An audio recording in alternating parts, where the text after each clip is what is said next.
Alrighty. Okay. No more stalling. No more stalling. We're all out of time. I'm getting a lot of deets from my phone. What's up, John FB? Alrighty. Okay. We have the correct mic. For some reason, my computer started assuming this microphone is my default, which is smart. That is the one I want. So I'm not mad at anybody, but also I'm a little furious. Not really. Just stressed because we have Blood Penguin here. He's ready to go. He's vibing. He is chilling, and we need a hero.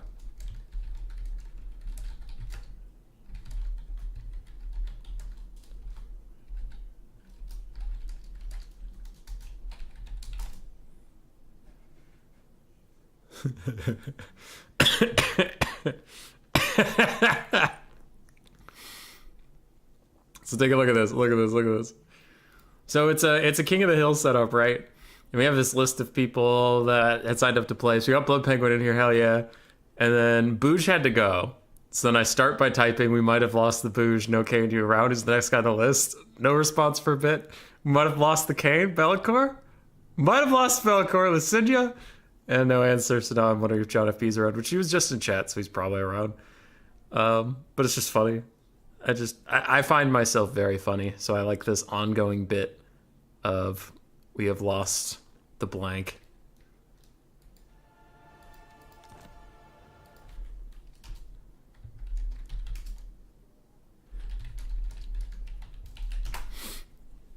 Oh, that's just funny. Anyway, what are we doing today? What are we doing? We have the Gladiator event. I like it. Nobody else likes it. I'm literally the only person in the whole world that likes this event, but I like it. What is it, and why is there no blocker up? Because Blood Penguin's army looks a little bigger than usual, doesn't it? He spent 15,000 gold on this army instead of the usual 12,400. He's going to get an opponent. That opponent, he picked Chaos Dwarves, he banned 5 factions, and he made this build. His opponent knows what his build is. His opponent spends the regular amount of money. His opponent picks a faction of their desire to go up against this build. Now, 15,000 gold it's a lot. 2,600 gold more than your opponent is going to get. How is your opponent ever supposed to win? They're not. Oh, cool. End of stream. Shitty stream. Thanks, human boy, you dumb piece of garbage. Now hold on. No, I'm not holding on. I'm leaving immediately because fuck you. All right, okay. I don't feel like I deserved that. I feel attacked. But what if I told you this build is supposed to win multiple games? Okay? And what's going to happen to it? Now imagine it like an actual army wandering out of Zarnagarund at this point. Big old conquering army. It goes over to Cathay. It does some looting. It does some pillaging. And it's on its way home with its ill-begotten gains. But let's say the first person who joins in picks the Ogre Kingdoms. Well, the Ogre Kingdoms want to raid this army, so they run in and they attack with a normal-sized army. Now, the Chaos Dwarves are bigger. They can probably fend it off. But any units that are killed during the battle, killed or shattered, if they route off the map but they aren't shattered, they're fine. But if they're killed or shattered, they are cut from the build. They're dead. They're not making it home to Zarnagarund. And the rest of the money that you got from cutting that unit can be spent upgrading the other units you already have, giving them chevrons, if that's a lord or a hero, giving them mounts or items or abilities, because they're getting more elite on their way home. And this army is never going to make it home, because we're going to keep throwing opponents at it until it gets ground down to nothingness. Sometimes that's 1 game. Sometimes it's 2. Sometimes it's like Anticity, where he went 26 games. So, yeah.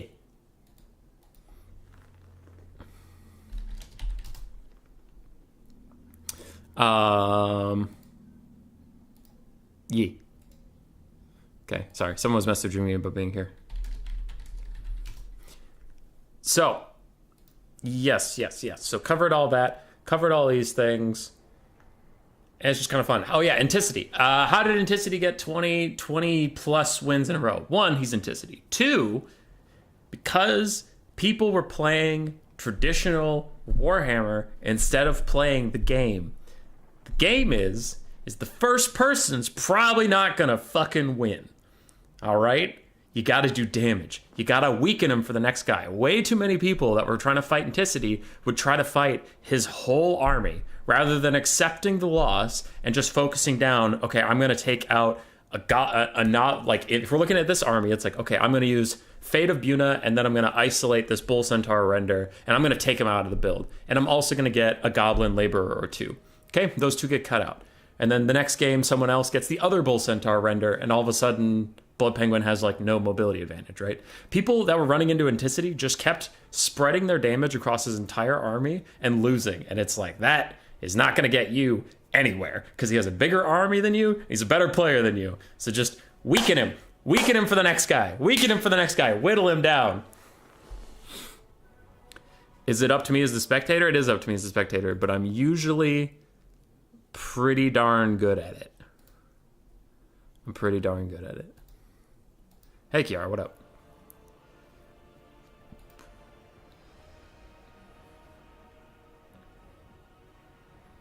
He had an insane win streak during his bounty event on his his end letter. Yeah.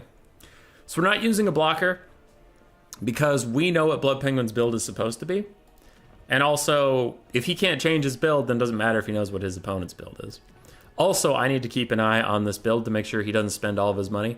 He needs to leave 2,600 on it, because you're just building Pegaz / Lucinia, whatever you want to call him, is building a normal army you would see on like quick battles or something like that. Blood Penguin's supposed to have a little bit more funds to give him an edge and make, because the idea is we want this to go multiple games. A couple times they do lose round one. Sometimes you just get outplayed. But I think the best one we had was when Bobman was playing the High Elves, and we got down to the last game in his run was 2 max chevroned White Lion chariots and a generic lord, because his lord got sniped, so then he had to take a generic lord to just fill the slot. And his opponent, knowing that that's all he had left, his opponent took like 19 handgunners or something, and the game started and he just got fucking mowed down. It was really funny.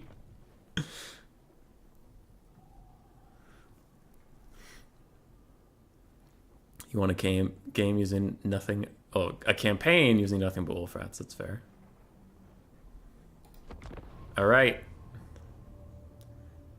We're in. We have frogs, bloodletters, and screamers. What can they take out from this Chaos Dwarf build?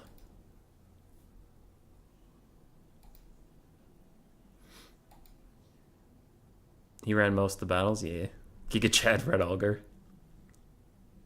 John, was it you or someone else I saw talking that it was funny that Red Augur is the only Khorne Lord with any form of, like, regeneration, and he's not on the Khorne roster? Alzak? That's true. It is easy to shatter. But without Chaos... I mean, with the Chaos Dwarves, you kind of need a little bit of chaff.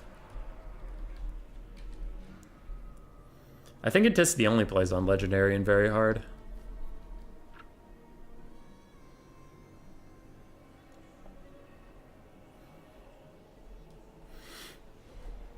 Dude, Slaaneish's healing is really weird, because it was like, it's such a Game 3 design where, like, before Mortal Empires came out, it made a lot of sense.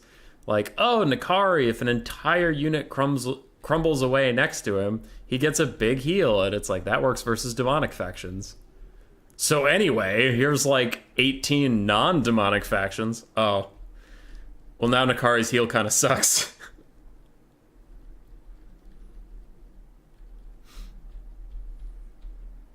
Yeah, make right face. I think Anticity played on the hardest battle difficulty, which is very hard. For some reason, it's not legendary. I don't know why the campaign and battle difficulties are on different scales, but they are.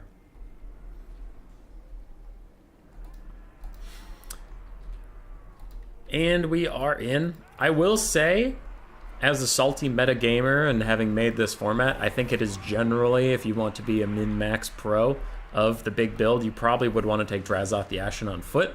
Because as you lose members of your army, you'll get money back, and you can use that to buy his mount. But buying his mount offhand does make him very expensive, and it makes less places for your money to go as your build gets whittled down. But little criticisms, little notes.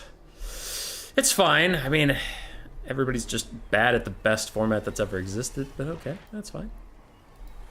For the Demons of Chaos army, we saw it in the build phase. We do have 4 Bloodletters. Thought it was 4. 3 Plague Toads. 4 Screamers, Red Ulgar, Prince of Slaughter, and the Plague Ridden of Death, with only Spirit Leech, no Fate of Buna. Interesting. This Chaos Dwarf army looks unbreakable with the amount of funds. Whittle it! Whittle it down! Bring Fate of Buna, Pit of Shades. Maybe Heart of Winter. Shatter off some of these units. Maybe take out the Hobgoblins, as we were talking about before. If you can shatter those Hobgoblins, all of a sudden the front line looks a little bit more fragile.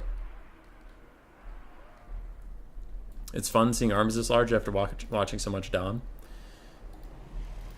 You know, if that's the selling point, I could just throw it on like mega ultra funds, give everybody 40 unit slots, 999 million funds, and attract all the viewers. As much of a Chad as he is, he does have fire attacks. Brave pick here. Oh, are you talking about Ulgar? Yeah. Red Ulgar also only has 50 melee attack, which surprises me. I kind of would have assumed it's more.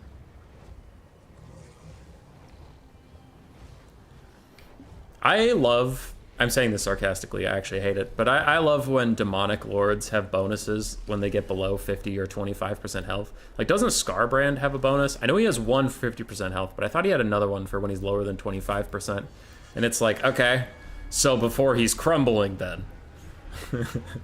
This doesn't matter to me. For the Blood Penguins build, we saw it, but I guess I should have actually mentioned it. We do have double Infernal Ironsworn.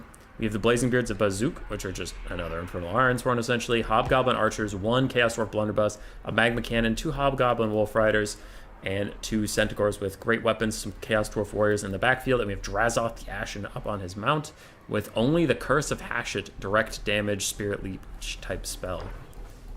Quick little breath attack, doing some damage to some Bloodletters.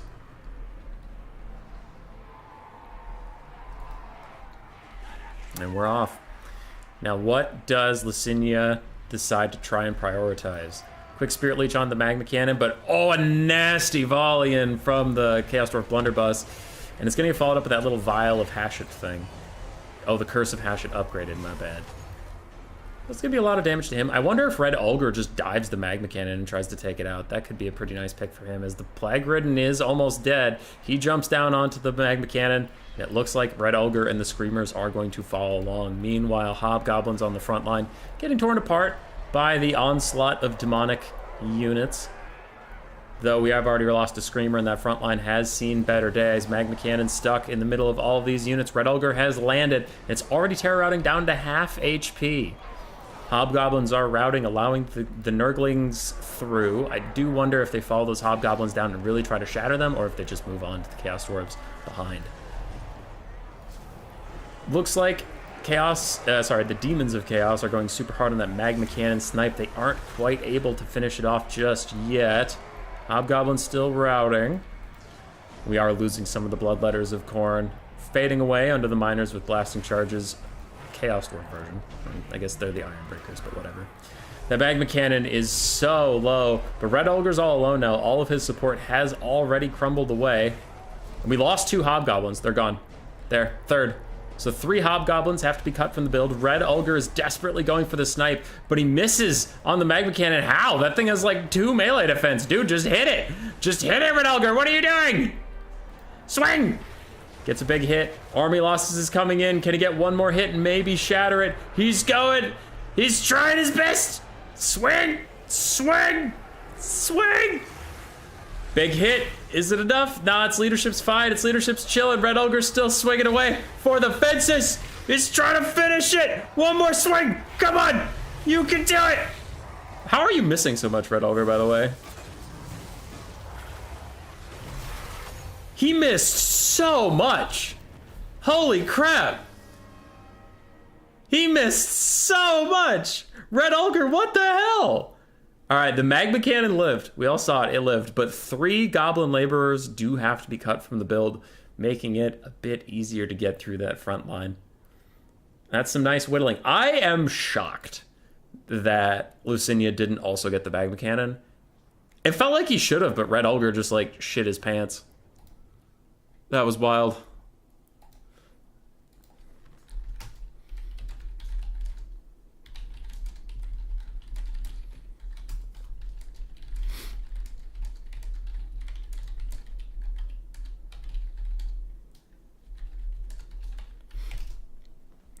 All right.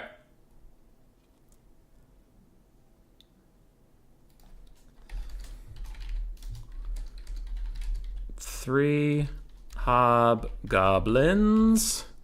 Hobgoblins. And then No Cane, No Gain is up next.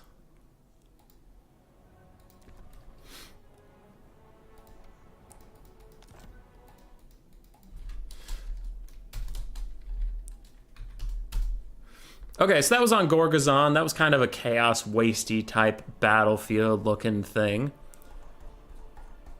You know what I'm gonna do? I'm gonna pick the next map based on what faction No Cane uses. That's what I'm gonna do. Make it thematic.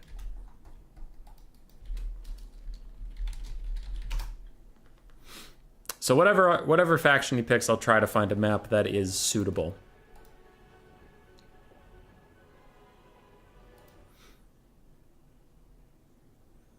You forgot the magma cannon and fire resist? Yeah, true. You saw Red Ulger lose to lose to a life page. Dude, that was a banger game. All right, Tomb Kings, we need a desert map. So as the Chaos Dwarf army returns home from its raid in the demonic wastes, fighting demons, they lost a couple hobgoblins, but oh well. They will not miss their laborers. But something is amiss. Something is wrong. A Zinchian portal appears in front of them on their way home, and before they can avert course, I guess at this point they're on like a riverboat or something. Before they can avert course, they are sucked in, and a waterfall falls out of the sky. All the Chaos Dwarves are scattered, and when they stand up and find their bearings, they are far in the Southlands, somehow in the land of the Tomb Kings. And Cetra takes a look at him. Cetra the Imperishable says, "The fuck you doing here?" And they are in a fight for their lives.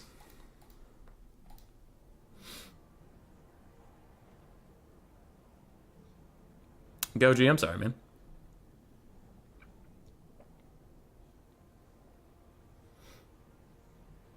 Does getting pushed off the map cut the unit or no? No, it has to be shattered or dead.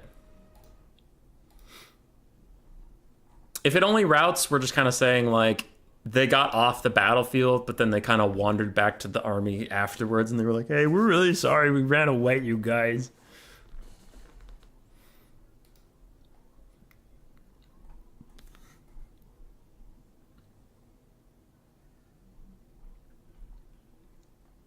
All right. Penguin's spell choice is interesting. Yeah. He's getting money back, so now you can see he has Curse of Hashut and Hellhammer. He spent some of the money from the hobgoblins that died on it, and he gave one of his Bull Centaur renders a chevron. What if his Lord dies? Replace it with the basic melee option, and you can fully equip the basic melee option. Now, sometimes you lose your spellcaster with that, right? Like the Overseer doesn't have any spells. So you lose your spellcaster, but also Lord sniping, we see that common enough. It's kind of fun to see army sniping, so it's like, yeah, you get rewarded for sniping out their Lord, but it's not as important as like finishing off other stuff. I'm still shocked you didn't get that Magma Cannon.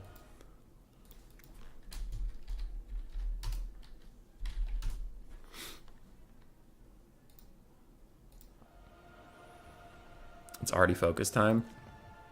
Yeah, we do have 2 Bone Giants. Oh, wow, and 4 Screaming Skull Catapults. That's pretty good. I wonder how good these catapults are going to do. But yes, it is a very casual, for fun kind of format. You're probably going to see some silliness. John FB, when his turns up, I don't know if he's sticking with it or if it was just a meme, but he had a pretty silly build he had proposed to me in our admin chat. So Undead Demons seem like a strange pick for this, considering if he takes over, his units are prone to being deleted. And he can repick, right? If he takes over being King of the Hill, I just ask no Kane. I'm like, what do you wanna do? How much money does each side have? The main army that's trying to get home is 15,000, and any opposing army is the normal 12,400. But as you can see from like that first game, like 2,600 more gold than your opponent, like really goes a long way. Think about that. That's 2 extra Sisters of Avalorn. That's almost an extra Shredder of Lustria.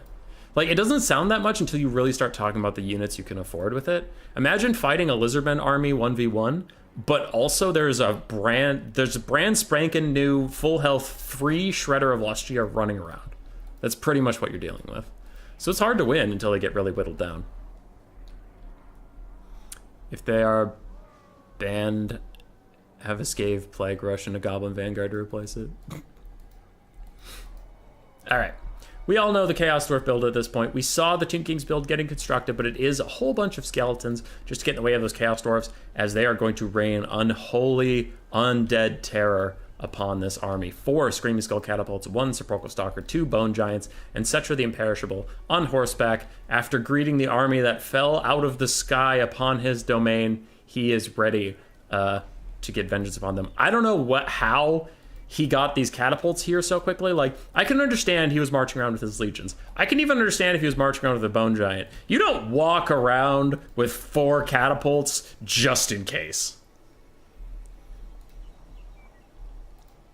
So we'll see what he does.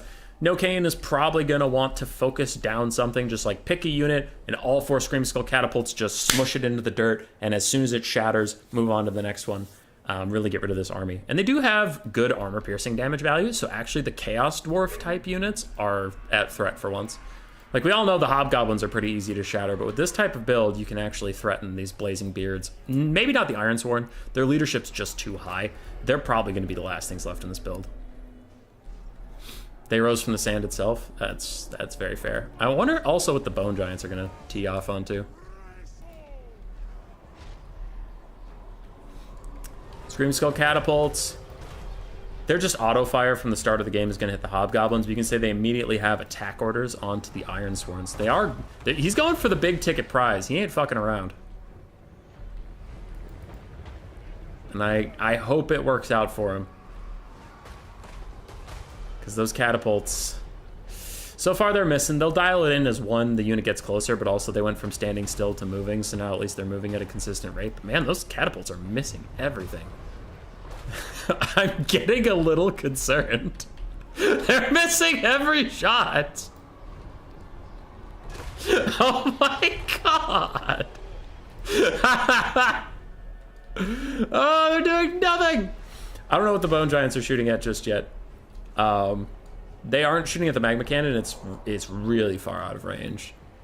They have a 350 range. The Magma Cannon has 450, so yeah, it's pretty far out there. You can see the little red line stop there. So these catapults are struggling. There, now we're getting some better hits.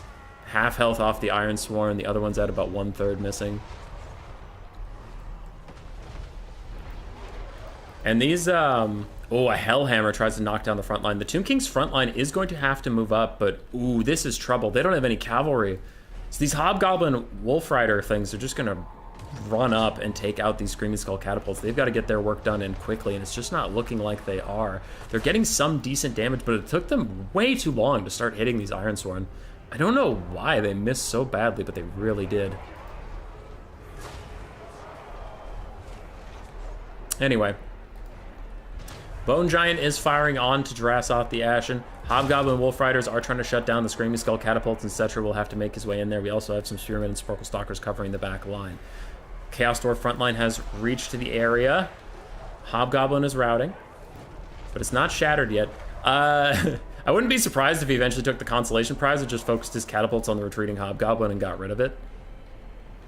But we'll see what he ends up doing as Sporkle Stalkers and the Bone Giants are trying to take care of Drasoth, but with his impressive almost 10,000 HP pool when he's at full HP, it can take him quite a while to die.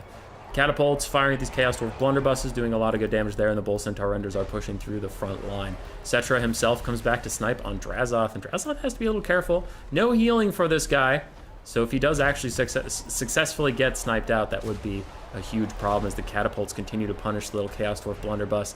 At this point, the Hobgoblins have returned. I don't think the Infernal Ironsworn are going to die.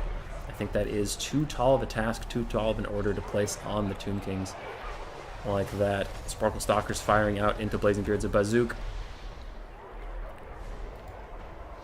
Looks like now the play is to go for these Chaos Dwarf blunderbusses, even summoning a Nushapti, as a lot of the Screaming Skull catapults that are still online, if any of them even are trying to shoot at these little blunderbusses. Bone Giants firing at something. Don't really know where they're going just yet. One of the catapults got back online for a brief moment to fire at some Hobgoblin archers, but the Ushapti Great Bow Summon comes out. And the catapults are being beaten into the dirt. Cetra himself gets dove on by Drazoth, but the Ushapti are here. Can they get anything done before army losses hits? Looks like they're trying to push through the Blazing Beards, really trying to get onto those blunderbusses as the Hobgoblin archers take a nasty shot from some of these catapults. I wouldn't hate for Cetra to abandon his duel here if he can get out, but at this point he's actually surrounded by Bull Centaur Renders. Anyway, if he can abandon the duel, he needs to get out of there and just help his army rout off some of these troops in the back or do something. These Infernal Ironsworn that took a beating at the start of the game, they're still just here. They're vibing. They don't care about the Tomb Kings. Ooh, Cetra's going for it though. He's going deep, trying to take out Drazoth. Guy's getting low, but he still has 3,000 HP. Despite how low he gets, it's going to take like 5 more hits from Cetra. I don't know if we're going to get it. The Bone Giant's ripping shots into him in the back, though. He's down to 2,000 HP, and now he's starting to rout. The Ushapti Great Bows are still chasing those Chaos Dwarf blunderbusses, but they're getting some decent distance, and Drazoth is going to get back. He is going to play safe and get away from Cetra as army losses is going to start to hit. And that blunderbuss lived through the whole thing. You son of a bitch. Oh, now they're getting cleaved, but had enough Hobgoblins to keep them safe. Drazoth got real low, but wasn't enough. And the Chaos Dwarves march through the deserts. And Cetra does not serve. Cetra got reburied, though. Imagine the Sunmaker from the Empire. Yeah, he did ban Empire. Unit values aren't really that important to us. Infernal Ironsworn with 120 kills. Blunderbusses did alright. Drazoth did fine. Cetra dueled Drazoth better than I thought he would. He got surrounded by Bull Centaurs and he traded like pretty evenly with Drazoth. The Screaming Skull catapults really failed Nocaine. He put all of his trust, all of his faith in those catapults, and they said, herp derp. They herp derped out. Kiara is next.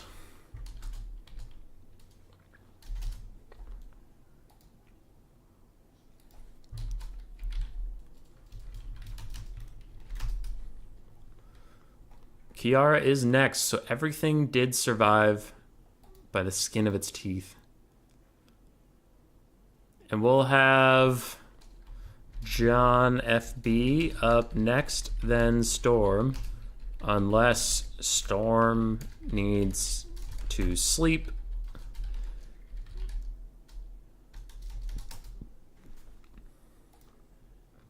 Can you replace a normal unit with an RRF and end up with spare money? For simplicity, probably not. Just for simplicity. We don't want to overcomplicate things. Because it needs to be a format you can explain over language barriers. Like, if everybody spoke perfect English, then I'd probably say yes. But, like, I don't know. We've done this in the European time zone, and it's just, you got to keep it as simple as possible. What are his bans? So Vampire Counts, Dark Elves, Skaven, Dwarves, and Empire are all banned.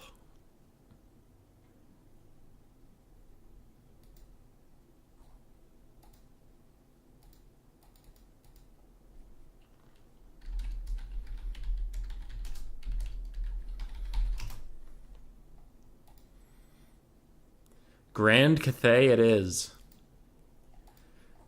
So,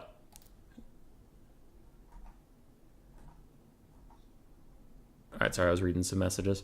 So, stranded in the desert, The portal's starting to close above them. The waterfall still raining down from the river that was opened up in the Chaos Waste. The Chaos Dwarves realizing they have no water. They didn't bring water with them. They didn't think they were that far from home, and there wasn't enough blood to drink. Because up north, you can refill your canteens in the rivers of blood. There's no blood down here. There's no water. There's nothing. It's dry. It's parched. Their war machines are just firing out steam, and they're like, oh boy, do we drink the water from the war machines that's been corrupted by chaos that even we don't want to drink? Or do we get back in that portal? Deciding to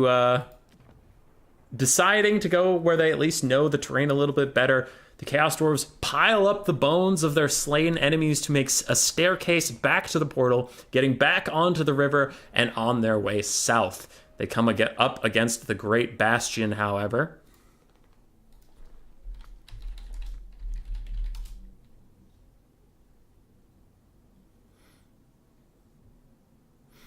They come up against the Great Bastion, and they have to fight their way through against the people of Cathay. And we're going to go to the Horned Hills, the Cathay Plains.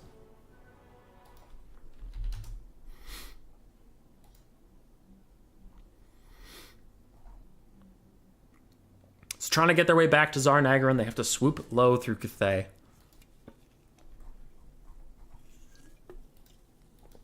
And Miao Ying stands ready to stop them.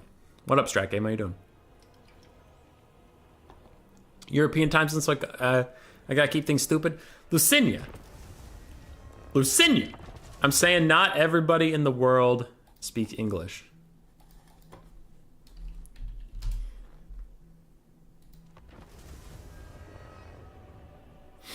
I'm trying to be respectful to other languages.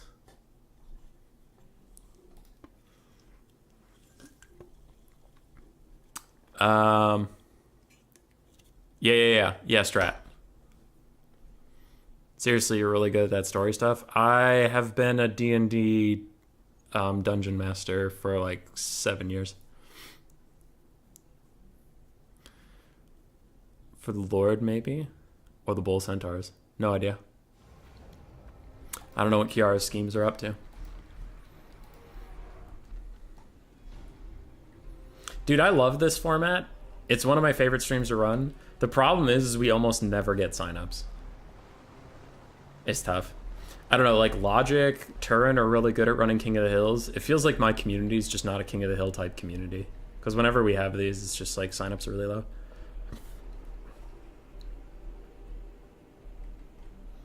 You're worried they're bringing too much artillery again? We'll see. Unless they're trying to snipe one or two pieces, it's worrying. Yeah, you can kind of see now after a couple games of the format, like what we're talking about, where you really have to go for chipping away at the army until it's low enough that you think you can actually beat it. But the first couple people that line up, they're not going to win. They're not going to win, so they really need to snipe out a couple units to make it easier for the people down the line. Which I think No Kane was trying to do. I think the Screaming Skull Catapults just way underperformed what he thought they were going to, because they shocked me. I was just floored by how much they missed. But it was pretty clear he's trying to take out the Infernal Ironsworn right away. All right, for Kiara and Cathay. To defend the Great Bastion, we have 2 firing rockets, 2 grand cannons, a bunch of Jade Warriors with halberds. I thought I saw Miao Ying, Gotrek, and Felix for the Hero Hammer. This is actually the first time I've seen the Hero Hammer on the Cathay side. So, Miao Ying brings some healing and Talons of Night. Gotrek and Felix bring Gotrek and Felix things. Should have done the double blimp, double fire cannon.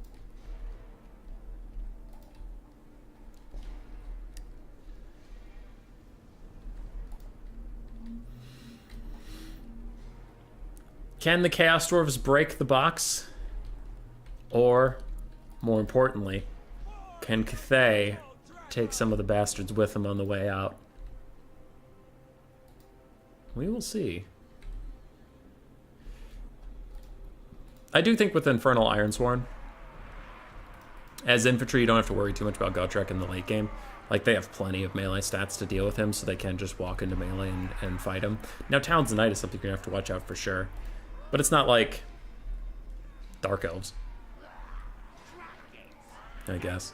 Dark Elves outside of like Harganeth Executioners or something, they can really struggle to have infantry in the late game that can deal with Gotrek, but Infernal Ironsworn will fight nearly to the last, so you'll always have that hard-hitting chaff to throw at him later.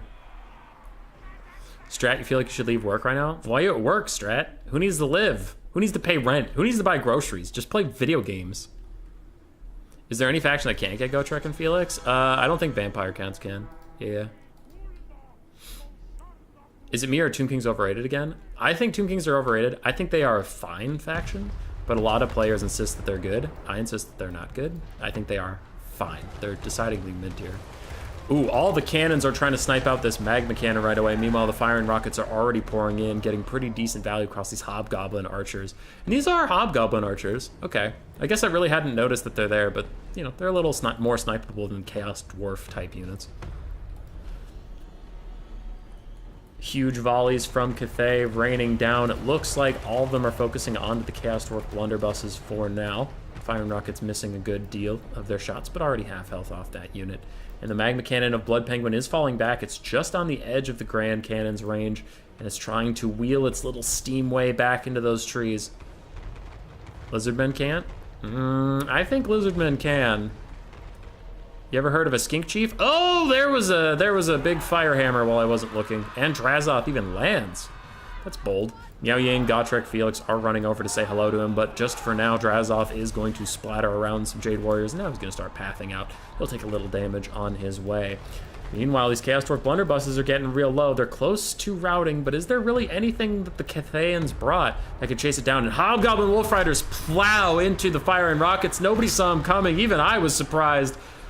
And they don't stick around for too long. They don't get caught in these Jade Warrior halberds. They do just back off with enough disruption. And more Hobgoblins run in as soon as these Jade Warriors left to their posts. More Hobgoblins jumping in and stopping those firing rockets.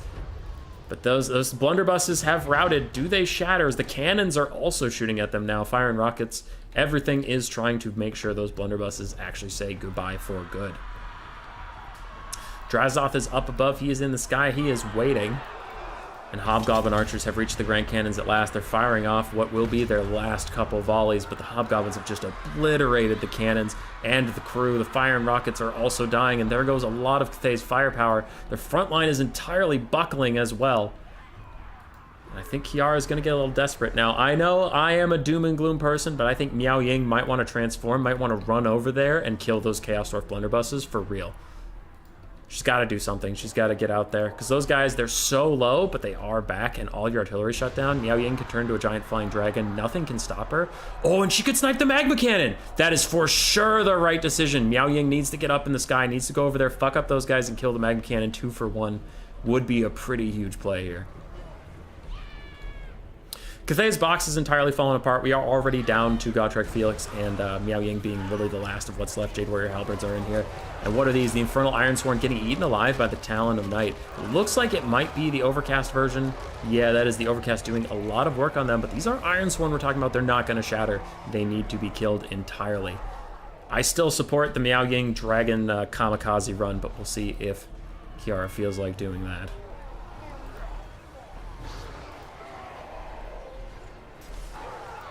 Miao Ying is stuck in here fighting. We have some Bull Centaurs.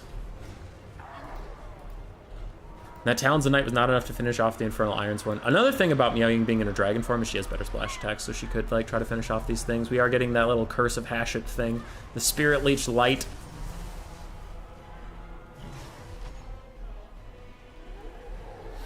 We'll see what she does.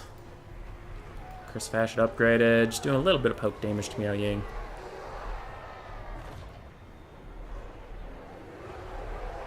That's going to take too long. Kill off the blunderbuss and cannon.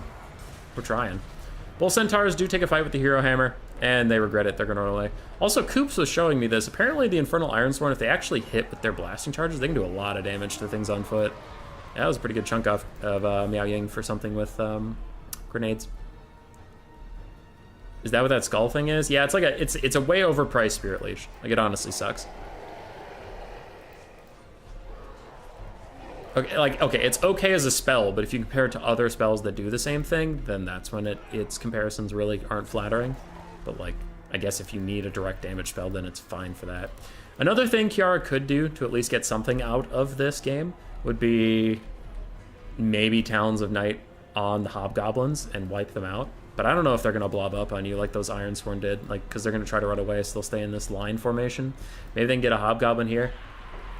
That's super cool looking, but man, you missed Drazoth. Anyway, I really would have supported the Miao Ying dragon form, take out all these fools. Hobgoblins take a lot of damage. Blood Penguin's trying to back them off, make sure that they don't get shattered or anything. That might be outside his control, as Gotrek Felix and Miao Ying have other ideas. Chorfs themselves would be a pretty good challenger here. Yeah, did he ban the mirror? No, he did not ban the mirror.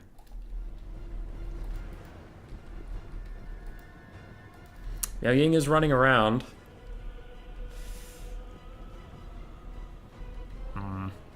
She's got to have banked up another Talons of Night, because I haven't seen a ton of Earthbloods. I've only seen one Talons of Night, so she has to have another one. I wonder if she can catch those Infernal Ironsworn. Again, I think her Dragon form just gives her so much more agency, though, because the only other flying thing is Drazoth. You can just, like, path past him and ignore him. You'll take some damage, but, like, you're going to take damage anyway. Like, there is no shot Cathay wins this game, so Kiara's 100% got to go for sniping some stuff. Boop. Fight some more Infernal Ironsworn. Please don't. Don't Talons of Night this one. It's full HP. It's not gonna die. If you made it in time. Booj, it's still going. Oh, there it is. Talons of Night. All right, she cancels it with Wrath of the Storm. Nice. What's shattered off in the distance? That's a Jade Warrior. It's not the Blues. I don't think the Blues have anything shattered because both their Hobgoblins are still here. Everything still is here. All right, they did, in fact, use their Talons of Night on the Infernal Ironsworn. It is overcast and it is going to do a lot of damage, but it's not going to finish them, and that's my problem with this, because they're just going to back off like the other Infernal Ironsworn did. Yeah. That's probably going to be GG. The Chaos Dwarf army is going to make it through intact, I believe. There's a little Earthblood. Trying to heal up, but there's no shot that they kill Drazoth here or anything.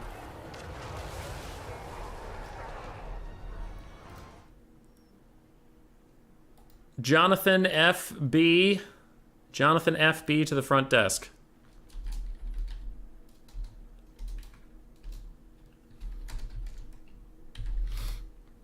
The fire and rockets looked really cool.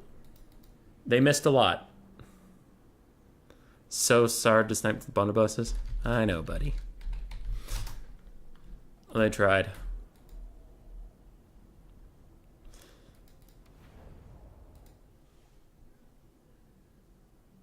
With so few range rules, I want to see a bloaty boy run in. Honestly, a bloated corpse might be the key. Might be what we are all searching for. All right, we got John FB, then we got Stormrunner, then we got Boojalicious. What does John pick?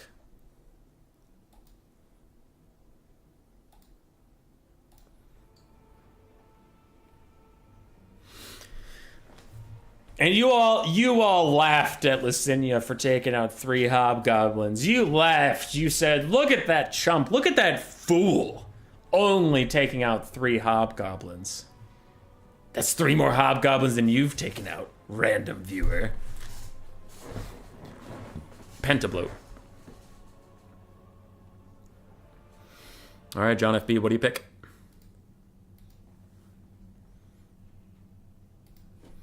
He is making his case for the dwarves because he had a fun meme build he wanted to try. Though Blood Penguin did ban them, so we are now awaiting the Blood Penguin decision.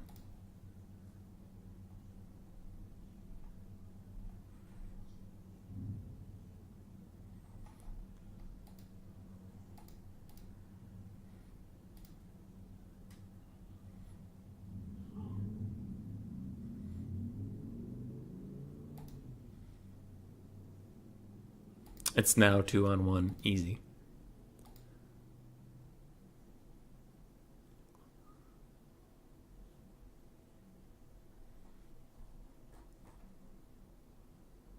All right, Penguin's right typing. Everyone shut up. Penguin's typing. Shush! Shush! I demand silence!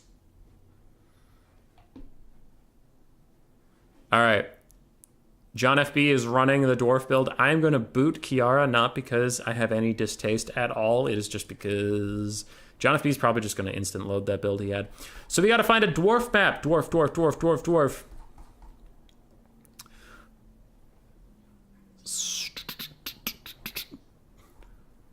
The Lost Vault of King Lun.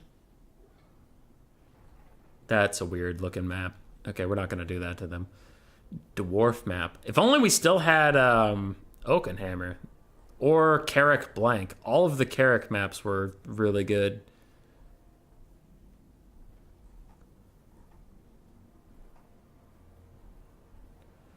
Dwarf map.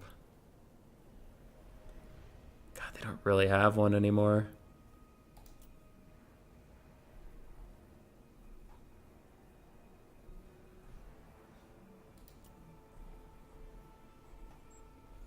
Man, they don't have any dwarf maps anymore.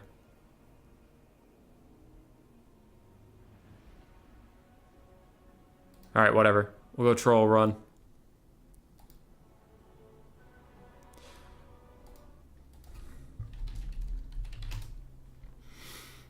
So we can't find a dwarf map, but as the Chaos Dwarves punch through the walls of the Great Bastion, they are now marching uncontested. They get through to the mountains. And the Chaos Dwarves, they know the mountains. They know the mountains pretty well. And they have two options. Either take a southwardly path and swing up north towards the end to reach Zarnagarund, but that goes through Ogre Country. That goes through Grease's Goldtooth area. And they don't really want to do that because Ogres don't make the best slaves. Honestly, they keep eating all the other slaves and they don't like that because they could also go north. Barrack Var, I don't know what the map looks like and I missed it. They could go a little northwards. They could cut through some Dowie holds, visit their old brothers, their old friends, the dwarves, the traitors who have left them behind in the dust, the ones who abandoned them when the Chaos Wastes crept to their home. And they could take a few more dwarven slaves, and those are always the best slaves. They know a lot about engineering. You can usually torture their secrets out of them. They're also strong, hardy folk. They can take a lot of punishment, and oh boy, do the Chaos Dwarves like punishment. And also, it's just the pride. It's the pride of having a proper dwarven slave to say, we are better. We are better. Make them work alongside the greenskins and the Skaven. See how long their pride lasts. Cut off their beard every time it grows. It's just, there's nothing more fun than vengeance. You know what? They're going north. You thought the blunderbusses would break for sure? Yeah. This is the dwarf build that John FB proposed in the mod chat. He has Hans Verison, one of the ethereal heroes. He has Thorgrim Grudgebearer. And then a bunch of Iron Drakes, Longbeards with great weapons, Iron Drakes, Longbeards with great weapons, Iron Drakes, and Hammerers. So very elite, stalwart dwarven bunch.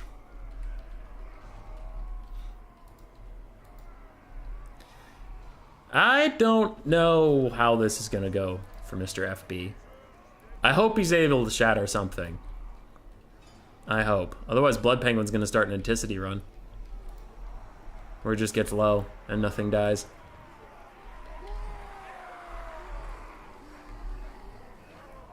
We'll see.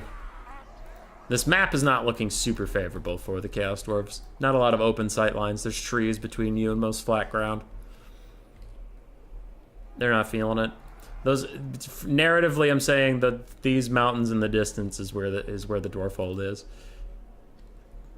Those mountains aren't very tall. Shush. All right, we did our best. They took out all the Karak maps for literally no reason. Is this the Skulder Guard? How do they look different than their regular Iron Drake cousins? Okay, so they're just like red. But otherwise the Iron Drakes look the same. I always thought it was weird that the steam guns of the Skulder Guard are armor piercing, but like fire isn't. Just seems weird. Like imagine firing fire at a person and firing steam at a person. I feel like fire would be worse for them. Or imagine firing fire at a steam tank, like a fully armored tank, and firing steam at it. And again, it's like neither will do very much, but I feel like fire would do better. I don't know. Maybe I'm just a salty old spittoon.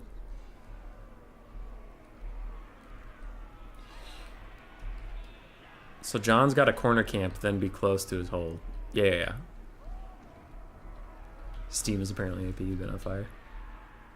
What's the hold up? Hit the start button. Start killing each other. Please. Please start the violence. Get killing! My pea brain can't handle waiting. Yes, sprint to your death. Die! Die, dwarven scum! The Scumlord dwarves are advancing upon the cool Mega Gigachad dwarves. I don't know how Blood Penguin's gonna handle a whole bunch of flamethrowers and hammerers. I don't know if he can do it as the first of the Magma Cannon round soars in, and boom! That's a bunch of dead hammers. 1/4 HP off that unit. Did he deadass bring a flame cannon? Nah, he didn't. He did not. Hobgoblin Wolf Riders charge in onto the Iron Drakes, helping out Drazov as the Grumbling Guard and these Long Grids of Great Weapons are going to close in. Make sure that those guys keep a little bit of honesty as the Magma Cannon plows once more into the Grumbling Guard. And the Hobgoblin Wolf Riders are actually pushed off of these Skulder Guard of their own volition. The Peak 8 Guard are also going to find the Bull Centaur Renders. The only problem I have is anything that routes here from the Chaos Dwarves can outrun the normal Dwarves, and it can get to safety when it needs to. Bull Centaur Renders getting murked down by the Peak 8 Guard. Let's see if Blood Penguin notices. He does. He gives them orders to run away. He's like, shit, this has not been going our way, lads. We need to get the hell out of here. Meanwhile, Drazov is chilling. He's fighting. Also, wait, why did he take a whole bunch of Iron Drakes versus the Chaos Dwarves? The rat, steam is a gas, get through armor placing. That's a bad explanation. I just now realized that all these Iron Drakes are going to be next to useless versus the Chaos Dwarves. They have fire resist. Actually, that's still a pretty good damage volley from the Iron Drakes. Okay, alright, okay. Hobgoblin Wolf Riders are back at it. Trying to fight the Skulder Guard, trying to stop these other guys. As the Hammerers get gunned down in the pits by these blunderbusses. It's a brutal time to be a poor little hammerer.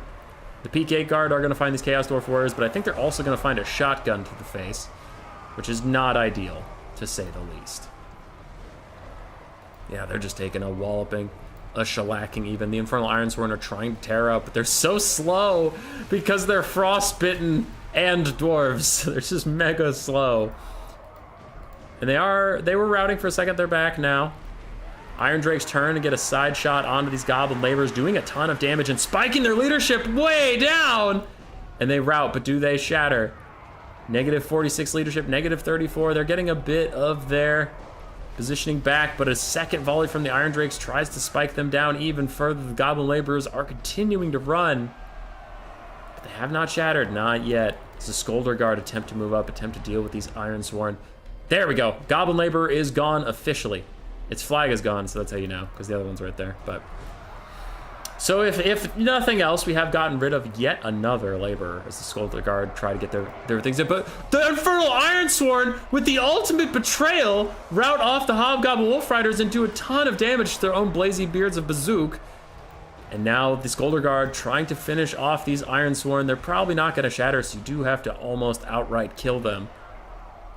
But a bunch of units getting very low. And they do break those Ironsworn. Can they get off another nice volley? Can they actually hit these guys? Hobgoblins are also running away. Magma Cannon fires in. What are these? Chaos Dwarf Warriors getting beat on by Hammerers. Ooh, and you have Iron Drakes lining up. These Iron Drakes could do a number on the Chaos Dwarf Warriors if they really notice that they're even there at all. The the Skulder Guard, sorry, are trying to get one last volley onto those Infernal Ironsworn. Everybody really wants to kill the Ironsworn for some reason, but it's not to be. It is not the prize for you. A nasty point-blank shot. The burnt debuff is happening. Negative 35 leadership, negative 18. They're fine for now. Those Ironsworn come back, and they rout again. If they rout one more time, they shatter. Oh, if they do the thing! If they do the thing where they keep rallying, because, yeah, their leadership goes positive, but if they rally, they're going to go negative again. Oh, they might shatter. In the back here, these Chaos Dwarf Warriors getting real low, but their leadership is holding. They are dwarves after all. These Infernal Ironsworn are going to rally. Do they rout yet again? Can anyone get near them? Can anyone finish those guys off? In the distance, we have some dwarves routing. No one cares about that.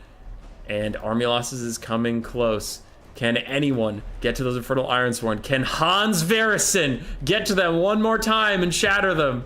Maybe he can, as these other fiery lads are shooting the Bull Centaur Renders. Got a little bit of crossfire onto the Chaos Warriors there. Someone get this man to the Ironsworn!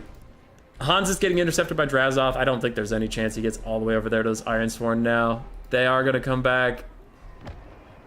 Oh, that would have been so cool if they shattered. Armulos's is approaching for the regular dwarves.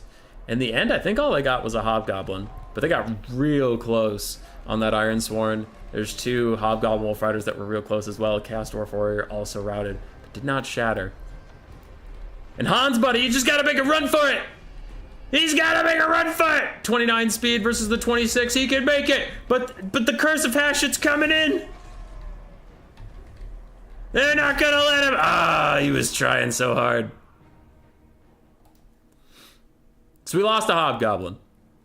We lost the Hobgoblin, but he was so close on so many other fronts. Drazov says Hans off. Ha! Hans off. I liked that. John FB, you tried. You got a lot of them real close. You got a lot of them real close, but you did get a Hobgoblin. Proud of you. All right, we'll get Stormrunner in here.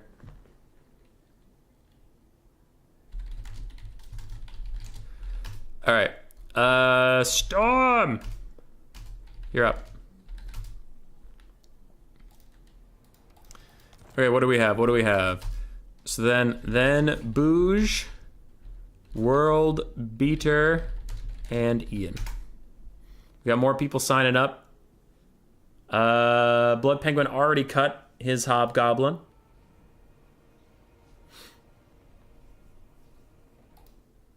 Thought he could shatter that guard, my bad. It was so close, John.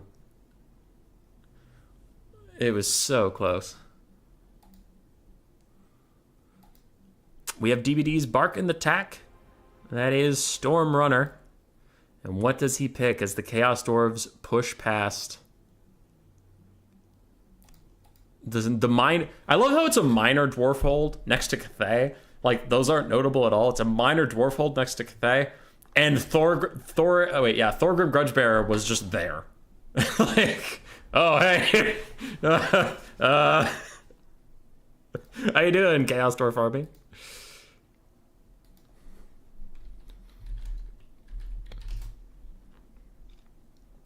Stormrunner goes for the Wood Elves. Nico Boy Blue?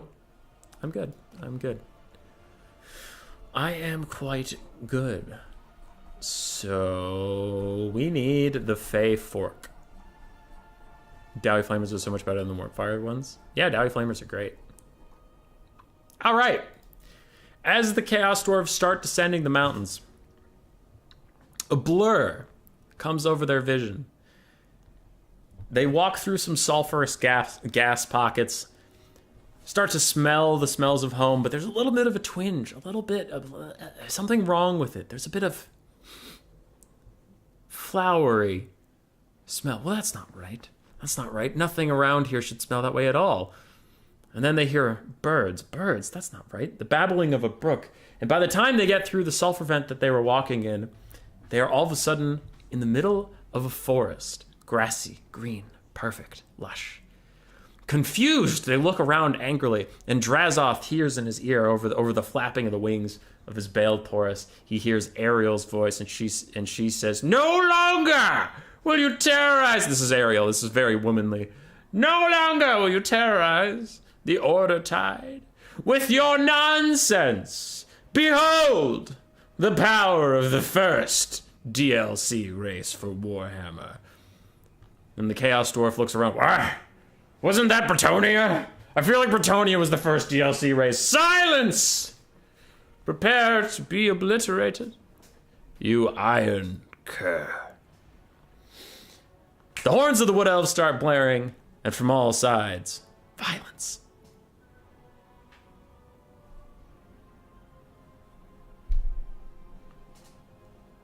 That's what I got. That's what I got. So heading down out of the mountains, they did not arrive at Zarnagarund. They instead used that Sisters of Twilight world walking mechanic, and they are now lost somewhere in some forest, anywhere on the map. But they have bigger issues than figuring out where they are. They have figuring out how the hell to live through this ambush.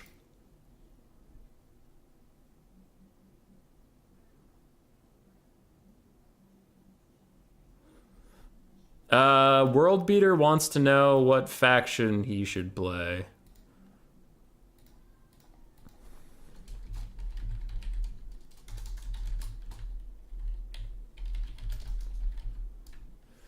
Let's go with Greenskins, High Elves,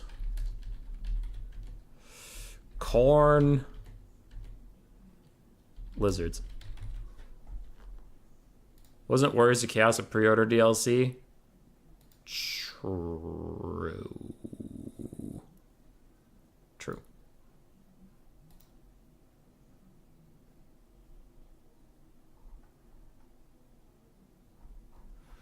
Stormrunner has stalled out.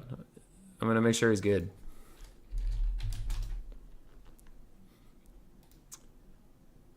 Brain hurty.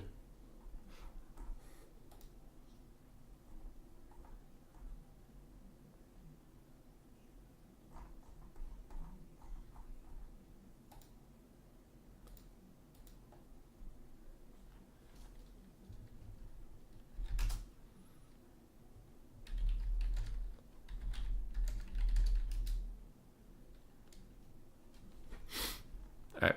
Sorry.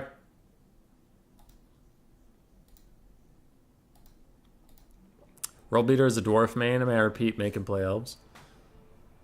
That's pretty spicy. Holy shit, he's bringing Ariel. She's gonna wander out and just be like, what up?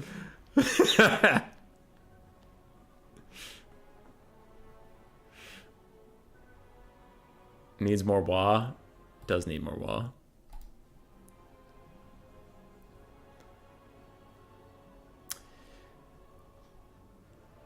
Looks like a bloodthirsty crowd tonight.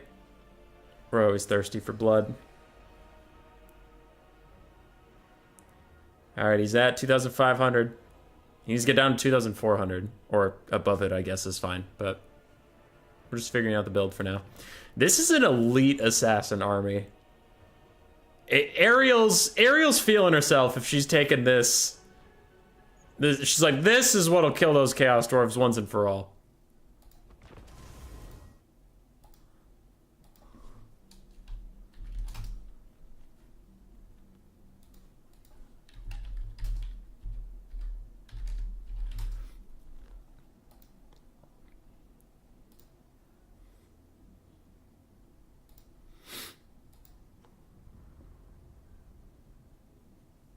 Thirsty for rat boys and hats too, don't discriminate. Blood Penguin banned 5 factions that I haven't had to copy paste in a while, so I forgot. He banned Vampire Counts, Dark Elves, Skaven, Dwarves, and Empire. Now he did allow John to play the Dwarves because Blood Penguin and John are both mods of mine, and they had discussed the build beforehand, and Blood Penguin was like, sure, I don't give a shit. But technically Dwarves is on his ban list, so I don't think anybody could actually play them and do a try-hard build, you know what I mean? So what can Stormrunner do? He has actually been playing a good amount of Wood Elves. He keeps sending me replays from his quick battle excursions. I just watched one on Glacial Lake where actually it was his Wood Elves versus Chaos Dwarves, and he spawned his double Way Watchers behind them. And there was the rest of his army in front. So as he rushed, all of a sudden there were Way Watchers just sniping from the back. And he got like 2 volleys off before the Chaos Dwarf player realized they were back there. And he did win that game. Now, he didn't win that game versus Blood Penguin, one of the best players ever known to man. And he didn't win that game while down 2.6 thousand funds. But he's at least worked on this matchup before. So for the army, going even with the thematic of the weird little story there, we have Ariel with Dwellers Below and Apotheosis, plus her Dart of Doom and Acorn of the Ages. Have 2 Blade Singers, the Firebark Elder's Treekin, Wild Hunters of Kurnos, and more Glade Riders. We also have a Spellweaver of High Magic with Hand of Glory and Tempest. And we do have the double Way Watchers, one of which is the Hawkeyes of Jakira. That will be pretty huge with their Discourage debuff. If you take the debuff penalty from being shot at and the debuff from -16 and a Way Watcher volley, because I mean it's a lot of damage, you can actually shatter off stuff pretty quick. Now Stormrunner, if you're listening, one, stream sniping, how dare you? But it's a for fun stream. That was a joke. That was a joke. You can do whatever you want. That was a joke. Also, I feel like the Hobgoblin Archers would be excellent targets. They're clumped up enough that Waywatcher Bolts won't miss very often, and their leadership is low enough, it's at 40. If they're nearby Chaos Dwarf units, they get the Contempt +8, but you get my point that they could actually be routed off rather swiftly. You could probably take out both of these Hobgoblin Archers. Another good target, as we saw in the very first game, is this Magma Cannon. They are very fragile if you can actually get onto them, and if you snipe it out. It being a single entity with low HP pool, it's actually pretty easy to kill it outright. Hobgoblin Wolfriders are also good targets. I don't think that this army is going to do particularly well versus any of the Chaos Dwarf-themed units, like the actual Dwarfs. So I think Stormrunner should probably prioritize this time going for anything with Hobgoblin in the name, or that Magma Cannon is really what he's set up to do. That's my assessment. He could be like everybody else in the stream and just ignore me. Just ignore the boy of hummus. He has no good ideas. He's always wrong. And I guess that's fine. Nobody likes the boy of hummus. They tolerate him. They tolerate him with their weird orange helmets. This is you, by the way. You think your brains are so hot when I know it's just painted. I know your brains are just painted onto your skulls. I know how humans work. I definitely know your brains are exterior and fake. For sure. Definitely not stalling. Game started! The Way Watchers are sneaking. Shh, shh, shh. Sneaking. The Wood Elves are moving up cautiously. If we whisper, Blood Penguin can't hear us. So if Blood Penguin's listening to the stream, he won't hear shit. He doesn't even know the Hawkeyes of Jakira and the Glade Riders and the Wild Hunters of Kronos are behind him. He doesn't even know that that's coming for him. Quick low breath attack down from Drazov. What the hell is that? What the hell is that? No way. Killing Fire applies when you do a breath attack. That is something to know. Anyway, yeah. He doesn't know shit. He doesn't know anything that's going on. The Way Watchers are moving up. The first of the nasty blasting charges from the Infernal Ironsworn hit the poor little Blade Singers, who are running in there now. Ariel and everybody is doing their best. Where's that? Oh, okay, there's the Highcaster. She's coming. She's figuring it out. Blade Singers are in here. They are going to fight these Infernal Ironsworn. We'll see how well they do. But on the backfield, there it is, baby! There it is! Big volley from the Way Watchers. Mag Cannon's routing. It can't dodge. It can't dodge. And it's gone! And it's gone. You blinked and you missed it. It's fucking gone. No Magma Cannon for you. Meanwhile, Hobgoblin Archers are under duress, under attack from these Glade Riders of Spears. And what are the Hawkeyes of Jakira going to shoot at now? Honestly, maybe those Goblin Laborers. They could, like, one-shot it super easily. The front line is falling apart as Ariel tries to stop these Chaos Dwarf blunderbusses from firing back at her. The Blade Singers are doing really good work on the Infernal Ironsworn after losing most of their HP, but the Wild Hunters of Kronos are now, and these goblins are fresh fish. I really want Stormrunner to just take them for free. They're out in the middle of nowhere, no support. You have Way Watchers around, you have Elite Cavalry around. I'm super sus that you could take out these Bull Centaur Renders. It looks like he's going for it. He's going for broke. He's not just going to take the easy way out of shit. And the Bull Centaur Renders are going to fight the Wild Hunters of Kronos, but with Hobgoblin support and just Bull Centaur Renders being Bull Centaur Renders, I think they're overall fine. Dart of Doom hits the Hobgoblins, doing more damage than I would have thought, and lowering their vigor down to exhausted levels, I believe. No, they are active. Okay, I thought that Dart of Doom did more exhausting type things. Now, the Way Watchers are still firing at these Bull Centaur Renders, who have shattered off those Glade Riders. Wild Hunters of Kronos are pushed away. And I really want to see these Glade Riders or somebody get those Hobgoblin Archers for good. The Blazing Beards of Bazook down to 800, the 800 health in the middle. They are getting pushed off. So a lot of stuff's getting low. Spellweaver of High sprints in, and a big Dwellers Below caught some Hobgoblins. I didn't even see that, and these guys are both so low. One shatters, it's gone. Blazing Beards are in the distance. I need to keep my eye on them. I'm also watching these Hobgoblins run away. Meanwhile, the Lord is chasing these little Hobgoblins. She does not have a lot of DPS on her, though. Does she? No, she does not. The Way Watchers are continuing to walk in. Ariel pushes off these bull centaurs, but there's no shot. There's absolutely no shot. You snipe them out. You got to get either these blazing beards or the hobgoblins. But the hobgoblins are sprinting for the edge of the map. They're trying to get away from Ariel. They're trying to lose her in the forest, which narratively makes no fucking sense. But inside this actual game, that's what we're dealing with. And the Chaos Dwarf blunderbusses take a massive shot from those Way Watchers. But the hobgoblin's back. That's his third route. Go get him. Go get him. Go get him. Go get him. Charge this lady over here right now before army loses this. You got to get over there. You got to go shatter him. You can do it. The Way Watchers are firing at the Chaos Dwarf blunderbusses, but Ariel's about to die. Please, Lord, come back. Come fight these guys. Wait, did you actually shatter these guys? Holy crap, she shattered the hobgoblins. How? Whatever, doesn't matter. If you can route these hobgoblin archers one more time, they are going to shatter as well. So far, we have lost the magma cannon. We have lost both hobgoblin riders. The Chaos Dwarfs are taking a beating in this woodland assassination attempt, and if those hobgoblin archers get routed one more time, they are also going to shatter. I want to see this lady. I know she's going for a Tempest right now, but she absolutely just needs to suicide kamikaze dive these hobgoblin archers. She needs to get in there. She did throw down her Tempest. A quick Hellhammer hits the Hawkeyes or Chakira, and they're doing their best to defend themselves, but you don't care about them. They don't matter. She needs to go get these hobgoblins. Oh my god. Somebody do it. But actually, the Way Watchers are trying to defend themselves. They're trying to snipe out Drazoth. And they're doing a pretty good job of it. She's just committing. She's going over here. And while I think this is the wrong decision, I guess I kind of get it as the Way Watchers are picking him off. The Chaos Dwarves are coming over. They kind of thought he had it. They kind of thought he was invincible. And now they're going, oh shit, oh shit, oh shit. As they run over to try to support their lord. He's taking Way Watcher shots in the back of the head. He tries to get back up into the sky. And the Hawkeyes and Shakira are going to try to fire at him one more time. He's stuck on the ground. This lady won't let him get away. He's getting awfully low. He's getting so low. 1,600, 1,400 HP. She's still swinging at him. She's still going for the throat. She doesn't give a shit. 1,000, sub 1,000. He's at 700. He's still running 600. And he shatters. And he shatters. Drazoth is out of the build. Drazoth is out of the build. And with him dying, maybe these hobgoblins just rout anyway. Go get them. Go get the hobgoblins, please. They're so close to routing. You can do it. No, he's not gonna do it. He's not gonna do it.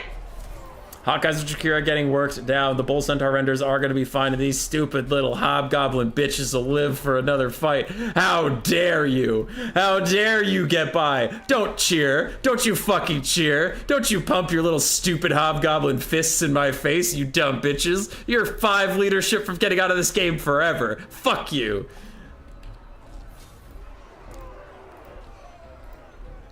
All right, Infernal Ironsworn taking out the rest of everything. That was a lot of units gone. The Magma Cannon, both Hobgoblin Riders are out, and Drazoth is also out.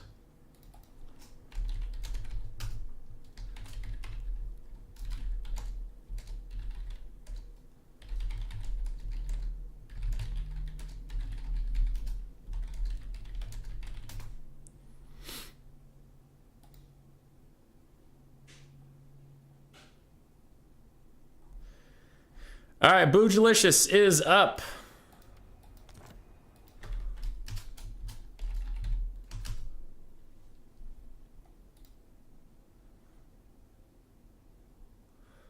How the tables have turned, yeah. That was tough. That was a tough fight.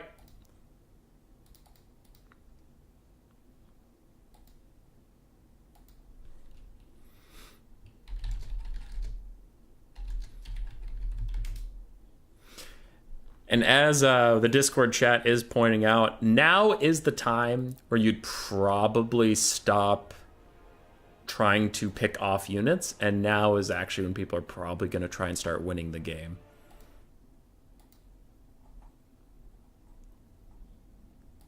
Because he's so weak now. He doesn't have a caster. He doesn't have artillery. His ranged is cut down. He took out one of his Hobgoblin archers. I don't think that one shattered, but alright. I'm not going to fight it. If he saw something I didn't, that's fine. So he's down to mostly Chaos Dwarf infantry. His cavalry is now entirely elite.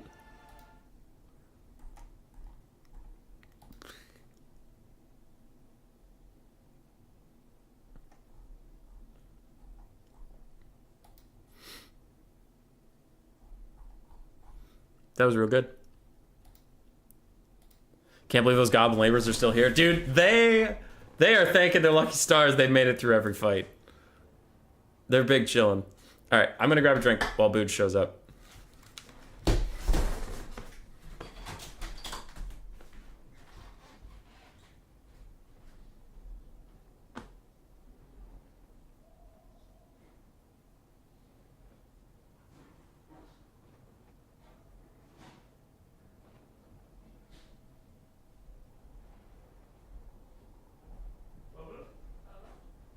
You know how you love me?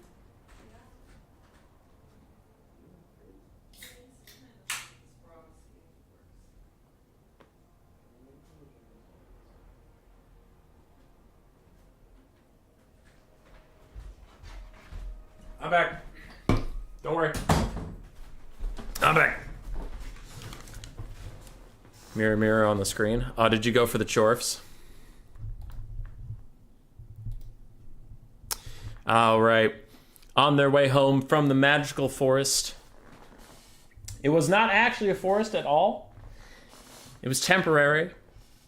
And after Ariel dies, as soon as Ariel dies, and that's what we're going to pretend happened, as she falls, the chirping fades away, so does the babbling stream, and the army emerges from the other side of that sulfurous vent they were passing through, shaking their heads, wondering what went wrong. And the army turns, looks to the skies for their lord, but he's gone. He is missing.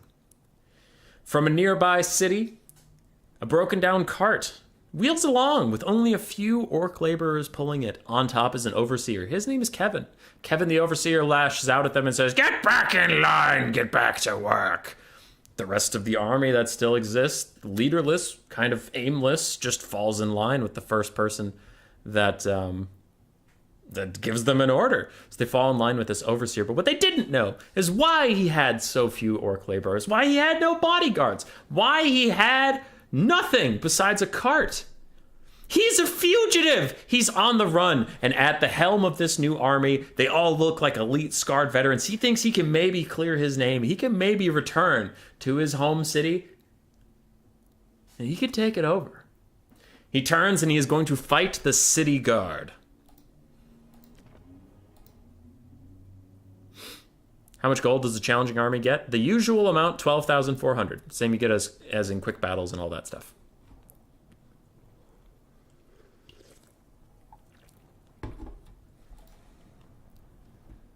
Rivaling the works of Token? Oh, for sure. For sure. Jesus Christ, what is this, the Chaos Dwarf version of Nuln? Why do we have 2 Dreadquake mortars? Oh my god.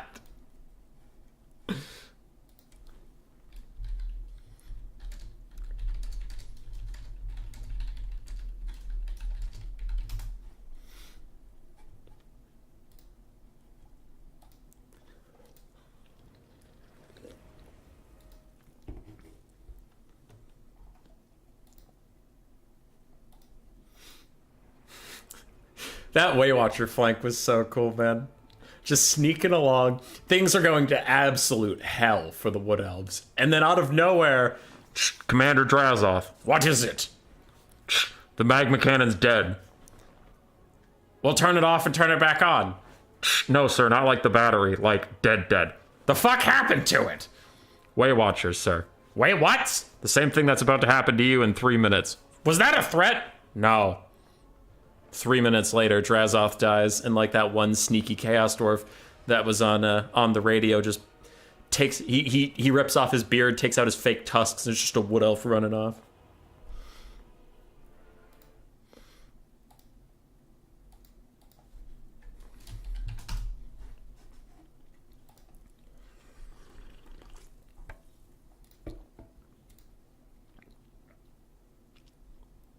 All right. What are we doing here? We have World Beater, then Ian Zero up next. Got it.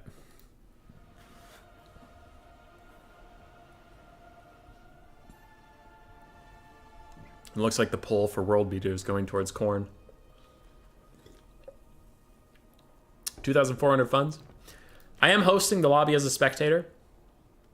That can get the game to crash, but I do like to do it for this type of event because then I can ready up. Oh, we need to change the map. We need to change the map to something Chaos Dwarfy. Oh, shit. Oh, no. Southern Chaos Waste. Doesn't matter. Sorry. Chaos Trophy map. Okay. I do like to be in control so that the players can't ready up without me. That way I also have the ready button. Just so that I can make sure the guest army has the correct funds. Because what used to happen to us a lot is people would join in without really knowing what's going on, build an army with all the funds available to them, and then we'd have to awkwardly pause and back out. It was a whole thing. So we're good to go. They're taking the orcs to Nagarund.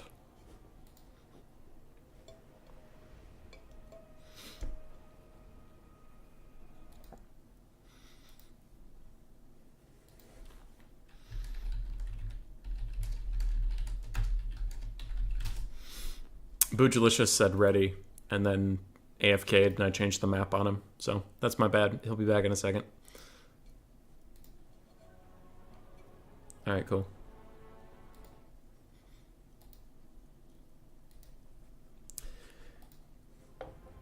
Does the treacherous overseer successfully return to his hometown?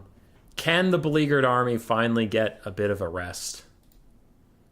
Or does this sorcerer's prophet collect the bounty that is over this overseer's head? I think his name was Kevin. Poor Kevin. Well, actually, I don't know poor Kevin. I don't know what his crime was. Maybe it was horrible. Maybe, like, burned down an orphanage or something. I don't know. Maybe Kevin's a piece of shit. I guess I shouldn't say poor Kevin.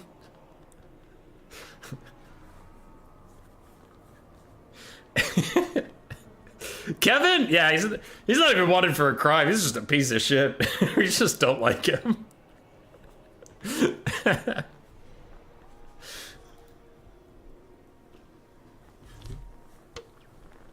Warhammer is no short of double amputees on account of all the artillery. I wonder if Booj is going to go for the win and try to actually play this like pseudo seriously, or if he is going to keep trying to snipe out the Chaos Dwarves. Now, Blood Penguin does still have more money than him. Everything is triple gold chevron, so he's used about 14.5k of his funds, so he still has 2,000 more funds on the field, but he does have an extremely suboptimal lord in Kevin. Kevin is maxed out, but he has no caster whatsoever, and the Overseer is generally just not very good. One Hobgoblin Archer, one Blunderbuss. It's not a lot of DPS, and a stalwart front line of Chaos Dwarves, but they're holding for what, right? Like, there's not a ton of DPS to back up this front line. Is there a swear jar today? Nah. We're in the late night mode. There just is sometimes. I want to be able to not swear when I tell myself I'm not gonna swear. All right. On the other side, as we saw with the City Guard army, we do have a Sorcerer of Death with Spirit Leech, Fate of Buna. He also has the Vial of Hashit for that nice little combo, and then he's on a Lamasu, so he has 2 bound spells. Bull Centaur Renders. Ooh, actually, the Overseer is also on a Lamasu, so he gets some bound spells. Okay, all right, that's pretty crafty. Anyway, Bull Centaur Renders with great weapons, a Dreadquake Mortar, some Orc Laborers, Chaos Dwarf Warriors with great weapons, more Hobgoblins with spears, and more Bull Centaur Renders, so 3 Bull Centaurs overall. And this is the first time we've really seen the opposing army to the Gladiator have mobility advantage, which I think Strat Game was talking about it earlier. This is a real problem for the blue army, because if anything routes, it's going to get run down and either straight up killed or shattered. Like, having mobility pressure makes it a lot easier to finish the job. Now, the problem is earlier, when the army is so oppressive and so much better than yours, it's really difficult to get the mobility advantage in any case. But now that the army is more whittled down, you can actually get more mobility than the enemy, and if you route anything, you can just chase it.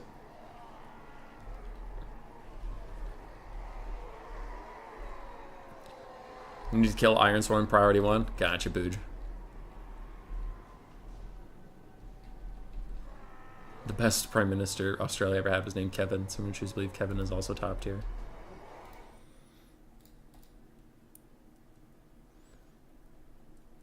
World beater and in 0 after this. Alright, we're off. And this is the first Dreadquake Mortar I have cast. I have played against them a couple times, but I have not gotten to cast them, so let's see how it goes. First shot is a miss, more of a dodge, to be honest, from those Chaos Dwarf Warriors. They get out of there, though some of them are still caught in a little bit of the shockwave. And the Dreadquake Mortar immediately turns onto the Blazing Beards of Bazrek.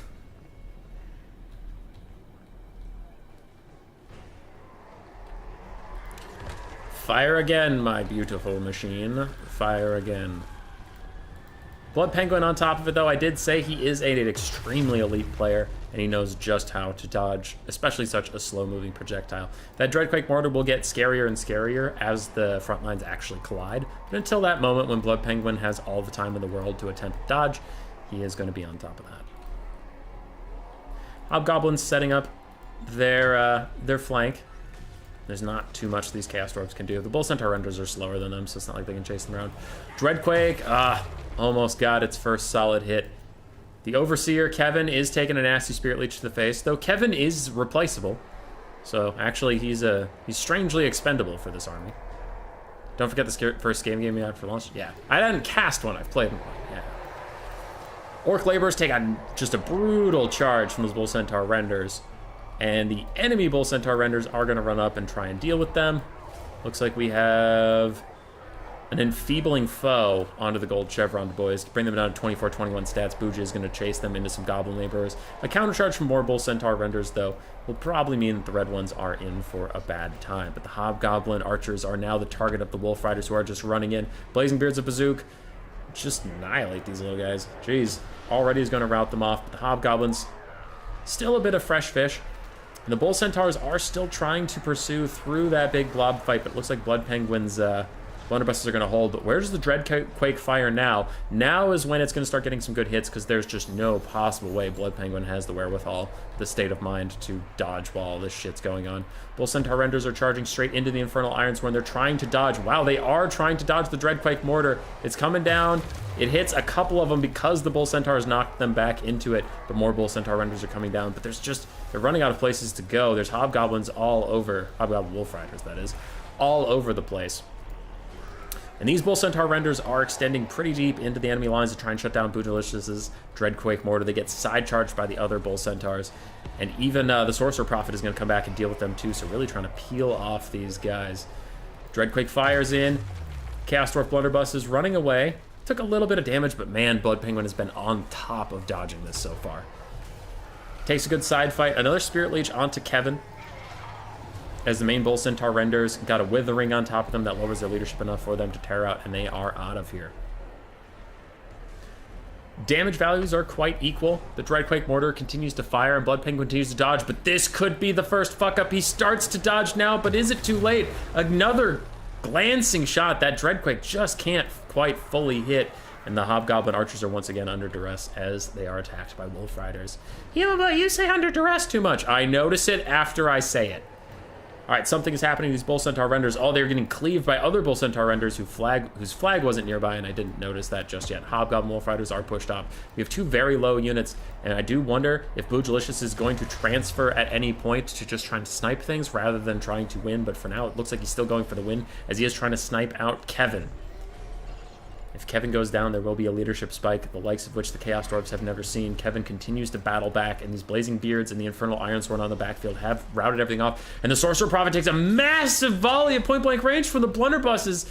He's maybe going down, and things are starting to look a little doomed. Maybe I am too hasty, but a part of me wonders, do the red Chaos Dwarves go to try and start switching to sniping things, or do they really maintain that they can win this? Kevin is still getting beaten down, but the Sorcerer Prophet of Death does eventually fall back. He eventually runs away, and he even routs. He might rally if he can get far enough away from those blunderbusses. The Dreadquake Mortar is chilling. It is continuing to fire, but I see Goblin Laborers that are close to dying. Maybe a Spirit Leech or two on those Bull Centaur Renders. If the Sorcerer Prophet comes back, maybe those could be killed off entirely.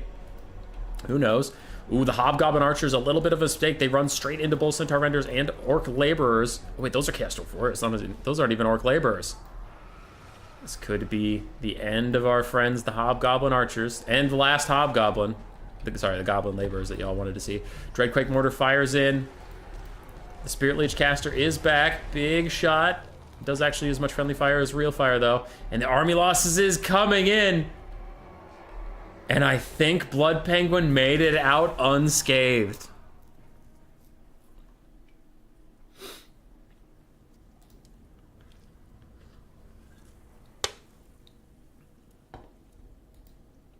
Kevin led his army to victory.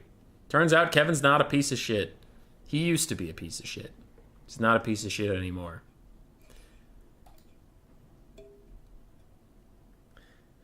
Chaos Sorcerer Death did alright. The Dreadquake Mortar unfortunately just missed a ton, and that put Boojilicious at a massive disadvantage, because then he's fighting a guy with more money than him anyway, and he's fighting with like one arm tied behind his back.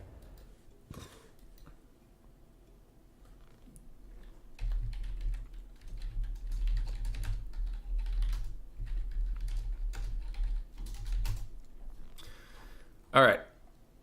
Who am I inviting now? I said it out loud earlier. I know Ian's last. It's World Beater. World Beater and then Ian.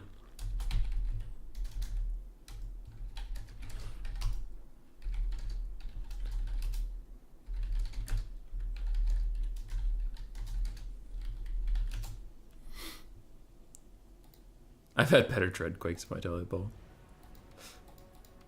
Alright. World Beater's coming in.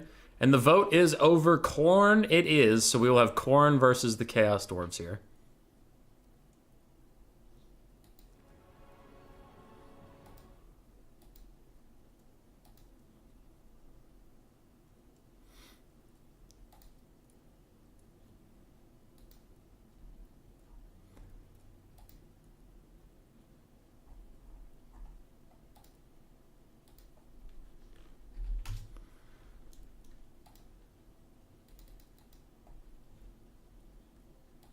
World Beater says he's going to break the people's hearts. That's a good start. That's a good start to any sentence. But you don't have the Khorne DLC, so Lizardmen it is. Alright, fair.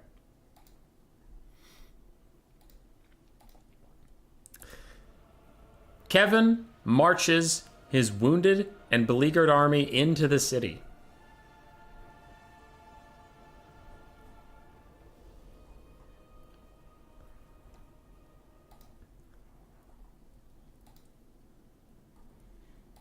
Hang on. All right, World Beater's here. Where was that thing? Choking pits. Okay. So Kevin wanders his battered army that he picked up because Drazov got lost. Do you want zero gin or vodka? Because you don't have regular gin. I can do vodka. Oh, you want alcohol? Yeah, sure. Okay. All right. He wanders in with this beleaguered army that had rode out with Drazov and came back without him. And they're all ready to sit down. They're all ready to go to the bar. Oh, they just want to drink. They want to shower. And they want to probably beat up some orc laborers. That's all they want to do. And the cheering people are like, ah, Kevin did it! Kevin did it! He beat the tyrants! He beat the tyrants! And Kevin's waving to the people. Apparently, he was some sort of political refugee, some sort of hero that got drove out by the corruption of the government of the area. And then the crowd chants all of a sudden change. And they said, he's gonna do as he promised! He's gonna drive away the oil snakes! Oil snakes? What the hell are oil snakes? And Kevin awkwardly turns around and he says, oh, right, lads. I may have forgotten to mention that our wonderful settlement here is beset by oil snakes. The lead Bull Centaur Render, being the most elite of the forces that are even left to this poor company, walks up to him and he's like, boss, what the fuck is an oil snake? What are you talking about? Well, you know how, like, the Dark Elves, right? The Dark Elves, they have dragons that swim through the water, right, outside of their base, and they need their big ships to keep them safe from the water dragons, right, the sea dragons. It's that, but oil. It's giant lizards that live in oil. They also breathe fire, making them extra dangerous because of the oil in which they live. It's made extracting anything from our area rather hard, and we're very poor now, so we kind of need to remedy that, or we're all going to die. Great! The Bull Centaur turns around and he's like, all right, lads, shit never ends, does it? And all the Chaos Dwarves and their goblin laborers kind of shake their heads and like, go kill some oil snakes. Leave America out of this narrative? No.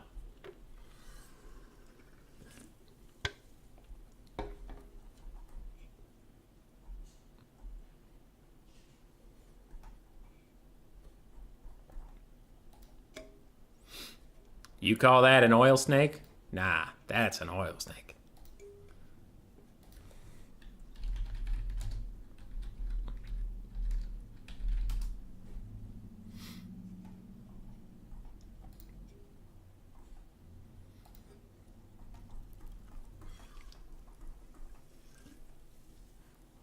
All right, Turn streaming at the same time as us. We are about to tank in viewership. If you go, I don't judge you. I won't. But also I will. How could you do that to me?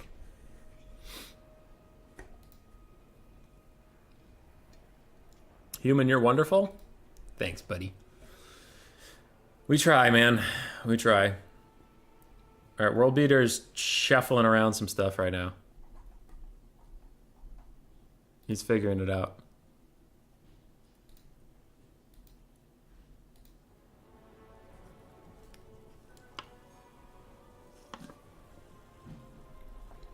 Anybody who leaves is a traitor. Yeah. Butter slicing, you watch both? Not good enough. Not good enough. I require your sole attentions. No, it's fine. All right, World Beater's ready. He left 2,400. Nice. Let's go. Thanks for streaming, Ost. Times, you got it, buddy.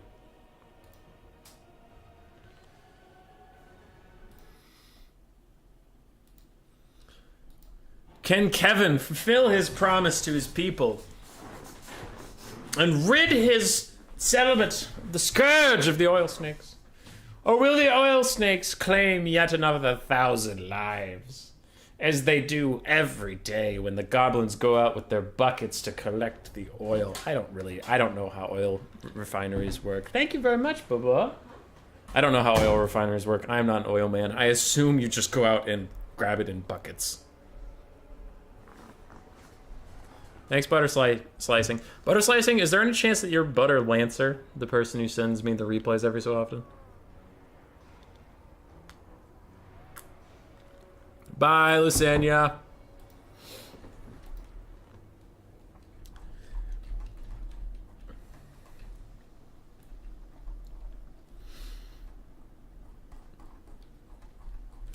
The 2 people are traitors. We did lose 2 more people. Holy shit. These pipes lead to nowhere. What the fuck? There's no oil down here. The oil snake sounds like a pretty epic Fallout gang. Hell yeah. Not unrelated? Alright. There's just a lot of butter-based names.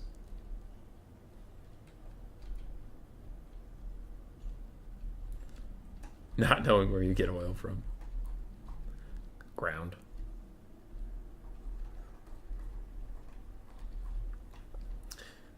See, look in here, there's some snakes.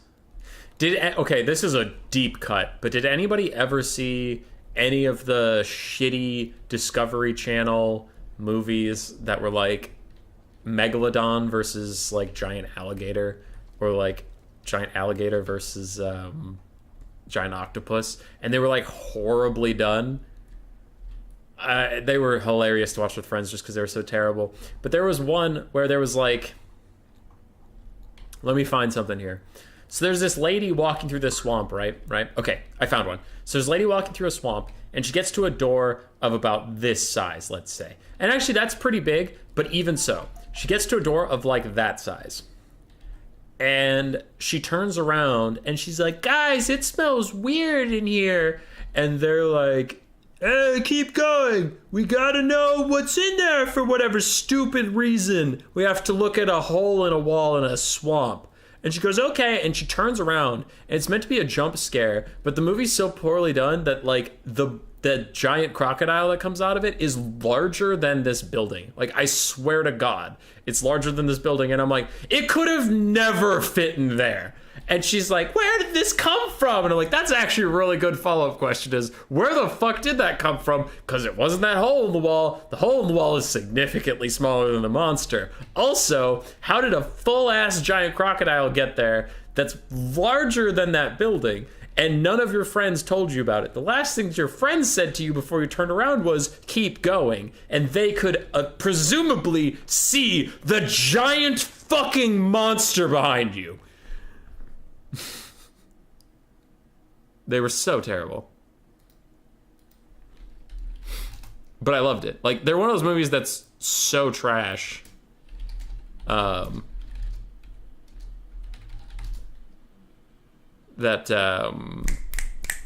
what was it? They're so trash that they're fun to watch with friends.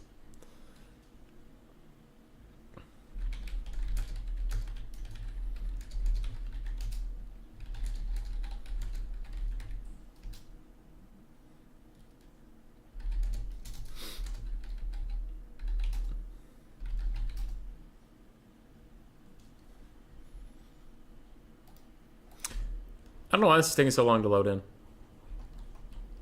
My dad loves those movies. Yeah, they're super, like, they're really fun to watch.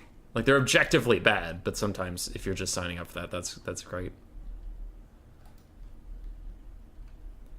The oil comes from the warp. And her friends don't like her.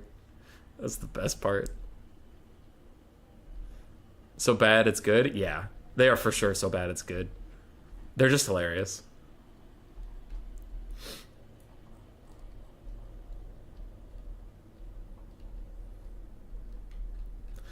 I am worried why it's taking so long to load in.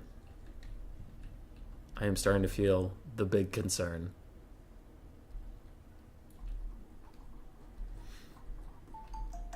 They were really fun, though. I love those movies.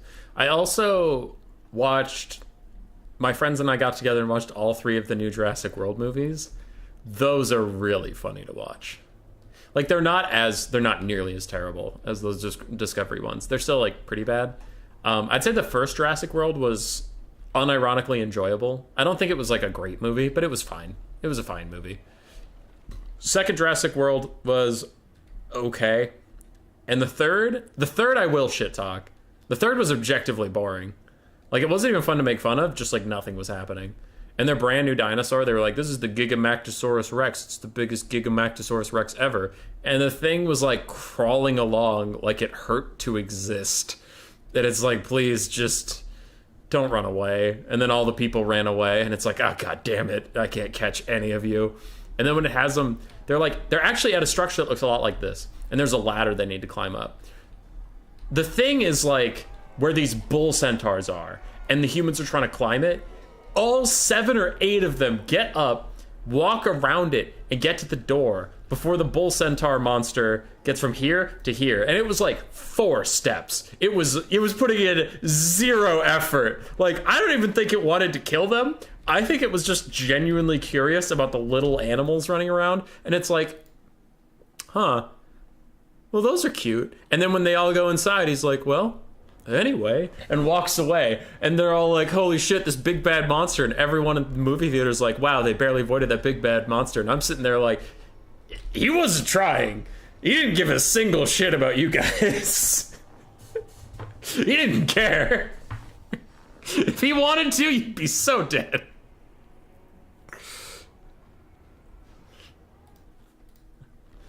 Doctor Who that is in reference to? Oh, okay. Yeah, I see John F. B. I'm sorry, unused username, I'm sorry. So, all that distraction aside, we finally loaded in for the Oil Snake Army. Not even an army, it's just a horde. I can't address them as an army, that would ruin the illusion that you're all under. We have some feral oil snakes. Oil snake cohorts in the front line. More feral oil snakes on the far side. Ooh! Oil snake biggins. Yes, oil snake biggins with clubs. We have flashy, flashy, healy heel. Flashy, flashy, healy heel number 2. We have oil snake boar boy biggins. And we have more feral oil snakes. Plus, of course, the queen snake. She has pink eyes, so she has to be female, because everything pink is gendered.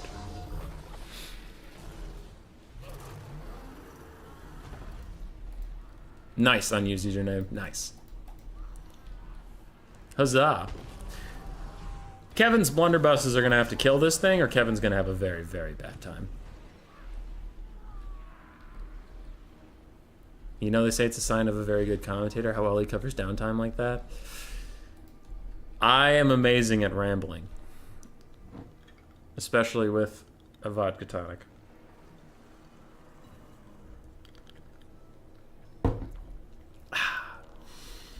Oh yeah, today's stream sponsor, I should get to that. Today's stream is sponsored by the concept of a vodka tonic. Do you know you're trash? Do you know you have shit tastes? Vodka tonic. That's the whole pitch. It's the company's slogan, not mine. All right, they paid me to say that. I'll say it. If you like a vodka tonic, I wasn't saying anything about you. I was just taking money from Big Vodka. All right, Kevin's going up to check on the machinery, make sure the oil riggings are working well while he has been away, because he used to be the foreman here. I forgot to add that little bit of his backstory. He worked here. He kind of ran the place. He's sort of a big deal. My cat has a pink nose, so please take the pink comment back, or his feelings may be hurt. Aw, poor kitty. Never had a vodka tonic. They nice? Yeah, they're good. They're good. Grace got me into gin and tonics, and then now I just kind of like it in general. The Chaos Dwarves do a little bit of treason and almost one-shot their own Chaos Dwarf warrior as the mother oil snake continues to go through here. We're sticking with the bit! We don't abandon the bit because the game started. We stick with it to the very end because we're goddamn professionals. I'm sorry I got angry. I'm sorry. But you did question my ability to cast. Oh god, the blunderbusses are shooting the oil snake queen. We're still sticking with it. You thought I would abandon it. I did not. You were wrong. What the hell is that? Oh, the withering on such a large target. I have never seen that before. Minus 30 armor and the hobgoblin archers plus the Chaos Dwarf blunderbusses are really taking out on the oil snake queen. Meanwhile, the snake cohorts and the snake boy biggins are now pushing through. The blazing beards of Bazook are trying to hold on. We do have some Chaos Dwarf warriors who have routed. Bull Centaur Renders are back fighting the feral oil snakes.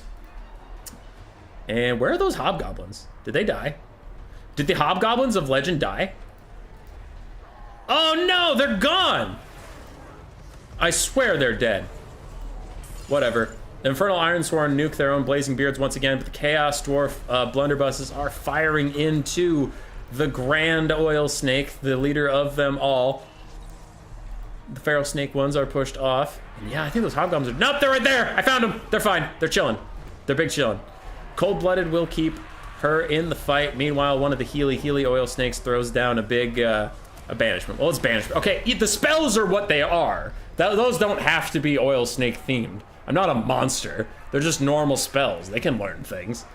They can learn things. Oh, fuck, it's killing all the goblin laborers. Oh, no. What else is going on in the world? The Chaos Dwarves are murdering these poor little snakes. And can the snakes pivot and start to shatter anything? Because they are not winning this game so far. The Shredder of Lustria, another well, this is just enfeebling foe on it. Dragging it down to Goblin Town. Chaos Dwarf Blunderbuss is under attack by one of the Healy sneakies. And a regrowth plus probably a revivification crystal cast need to be used on it soon, as these little hobgoblins are getting their work and they're saying, "See, boss, we can do some stuff. We're good lads. We're good lads, boss." The Shredder continues to fight. The regrowth barely keeping it in this game as more blasting charges come in to deal with all of these snake cohorts. And the Shredder of Oil Town is gone. Much like the King of Flavor Town. The one, the only Guy Fieri. Can the Snake Men turn it around and get something killed off, or will it be up to Ian Zero to end the reign of Kevin the Mighty?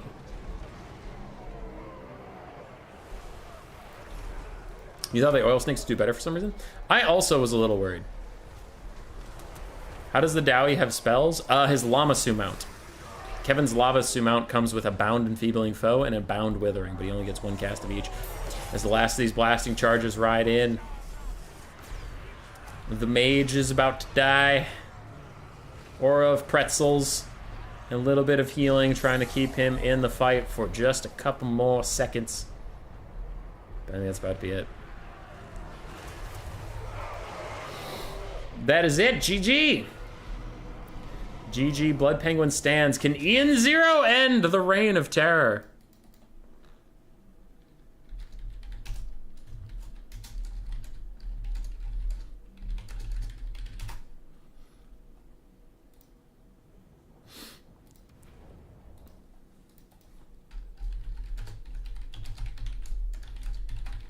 All right, we have 2 people left. Ian Zero, and if he can't defeat Blood Penguin, then we will get RTK's Hitman Hippo.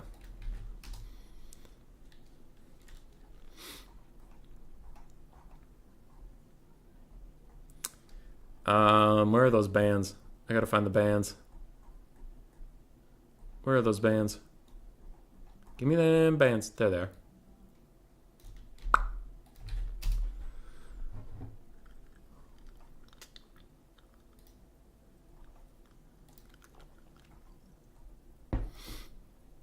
Also, he did not like the smell of ballistol. Bad. I can't say that word. I don't know these words.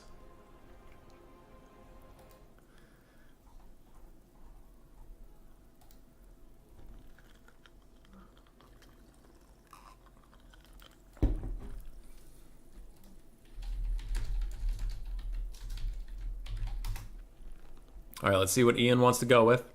So I know what map we're doing. Man, those castors just don't want to die. It's true.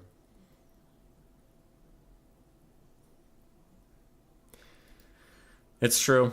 What might have to happen is Ian might have to take one for Hitman Hippo. He might have to go for more sniping, whittle the army down even further, and then Hitman Hippo is going to have to finish it off. We'll see.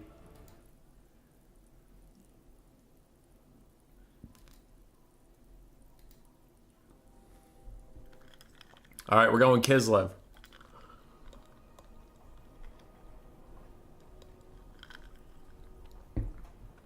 Okay.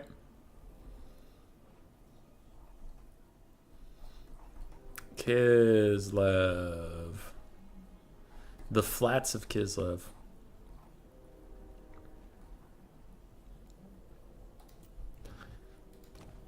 All right.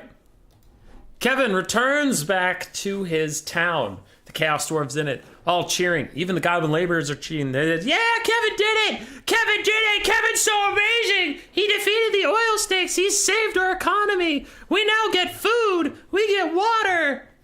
And Kevin goes, yeah, me, I did that. Wait, food? Water? What are you talking about? We have an oil field. Like, we get money, but what? Oh, crap.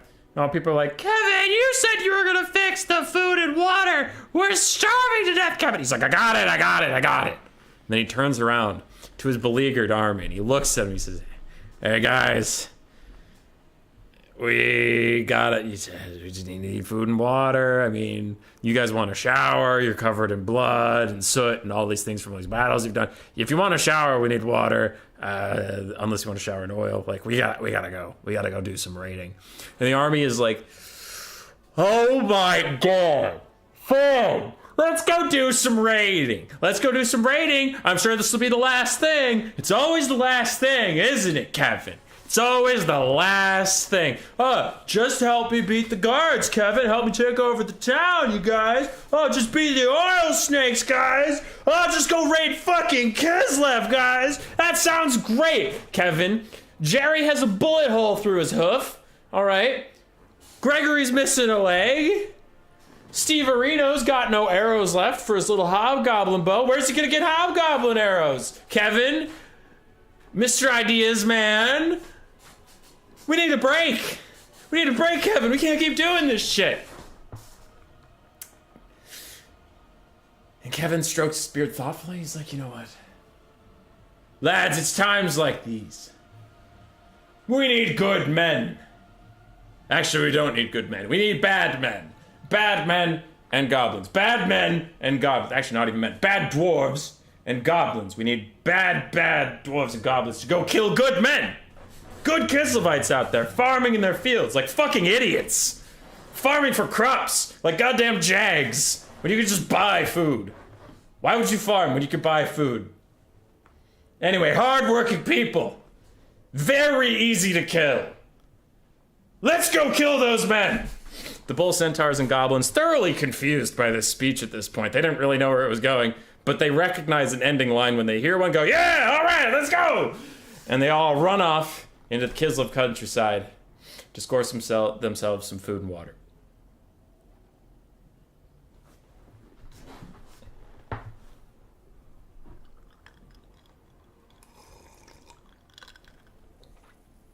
I can assemble a confusingly worded speech when I need to.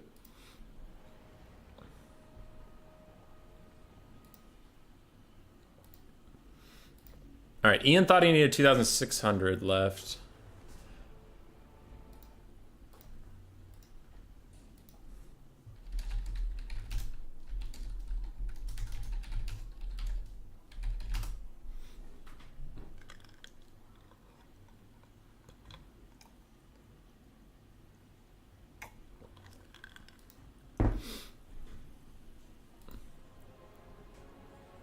Kevin has their friendship, and that's all they need. I am severely concerned about this army. I'm worried it can't win. If Ian Zero is listening right now, snipe. Snipe. Ready to run through a brick wall for you after that speech? All right. I still think that's the play. Find a couple things that's not Kevin, because Kevin's just going to come back. Kevin always comes back. Find a couple things, blow the shit out of them, make it easier for Hitman Hippo to close out this stream.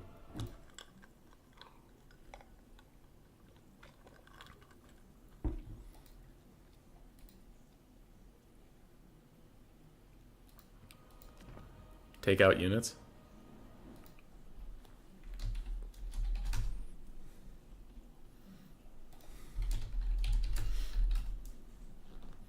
He says take out units. I am... Okay, I think he's just talking to me. Good. I was already just telling me to take out units. I'm like, I can't do that. I can't do shit about that. When Kevin and his horde come across some farmers, they see one lady farming. She's bent over low, working on some turnips, some beets, a little bit of lettuce, because she's feeling fancy. And Kevin approaches on his llama suit, lands next to her. This lady is unfazed. As she looks up, Kevin says, "Give me your food, and I'll kill you. I'll do both." And then she pulls off her hood. Her icy white hair streaks down to her shoulders, and she says, "Fuck Kislev!" And an army of fucking Griffin Legion and Tsar Guard and Streltsy come pouring out of the woods from literally nowhere. Like, there is a tiny patch of woods, and an entire army was just sitting there, and the Tsarina all of a sudden springs an ambush on Kevin, and Kevin flies away saying, "What the fuck? Like, what was the plan? How long has she been doing that?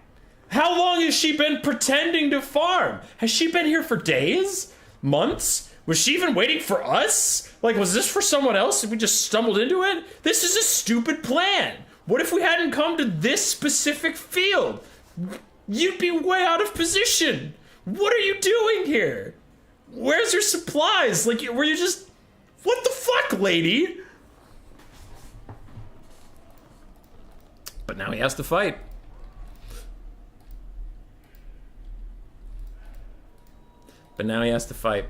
Front line of armored Kossars, secondary line of Streltsy, one Tsar Guard with great weapons. Tsarina Katerin has Ice Sheet and Ice Maiden's Kiss, plus her Ice Shard ability.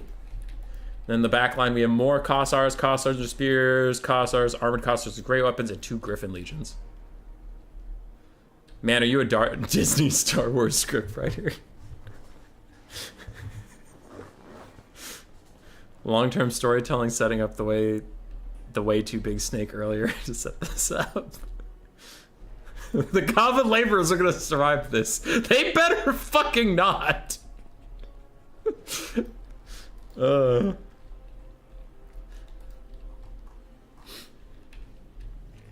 I know I set it up, but I also just like the thought that the Tsarina was like, she had to convince the Kislevite army that this was a good idea, and they're like, so we stand in the field, like a field, not a specific field, a random one. And when an army shows up, we kill them. Yes. Have we had issues with an army in this area? No. When will they show up? Eventually. But when they do, man, they're gonna be fucked.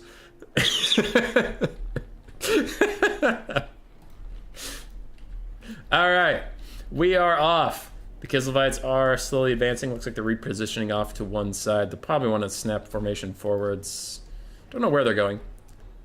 They're walking right now, so I think that was using, what is it, the alt control, that if you turn them it makes them walk. I don't know. We'll see what Ian's plan is here.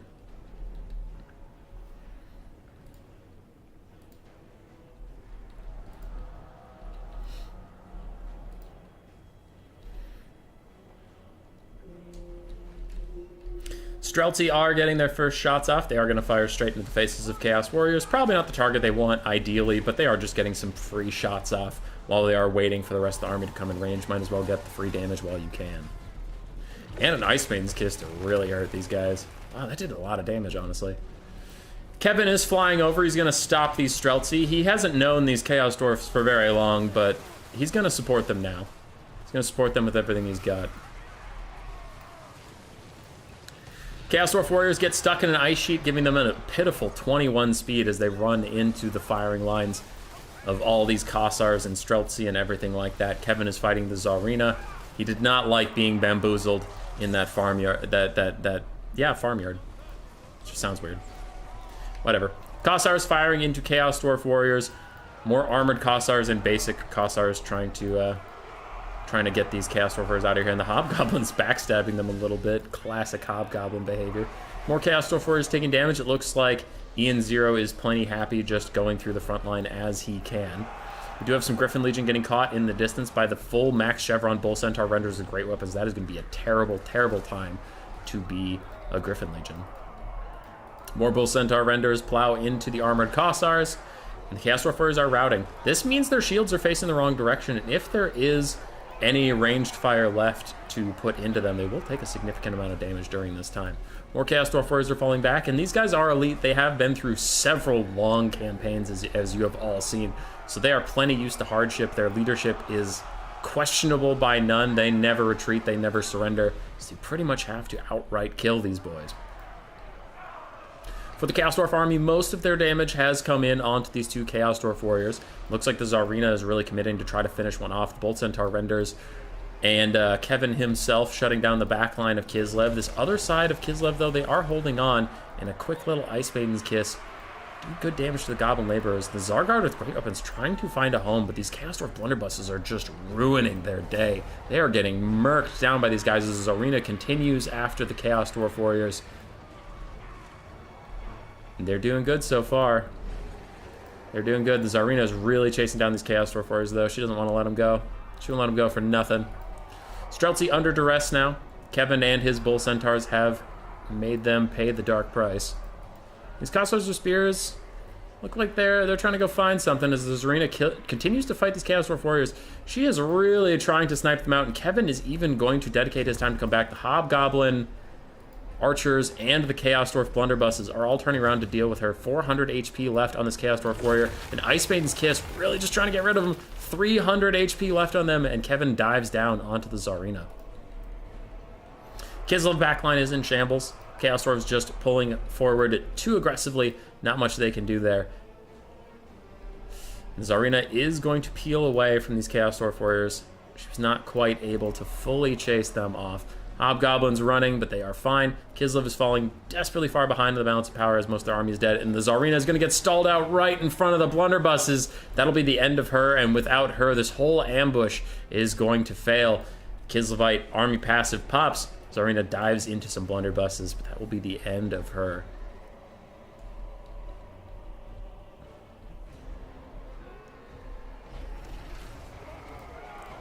And the Chaos Dwarf army says with a resounding, who the hell needs Drazoth?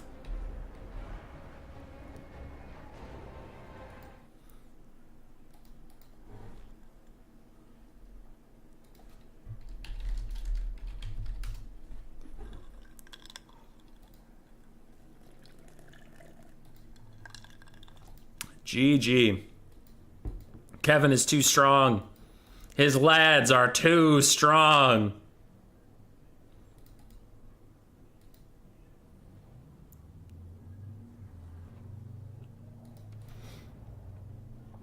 And that is it for him. Last game of the stream, we will get Hitman Hippo into there.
All right.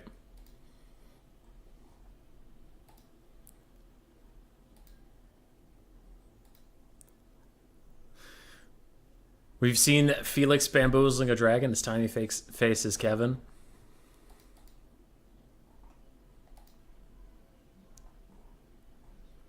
Maybe.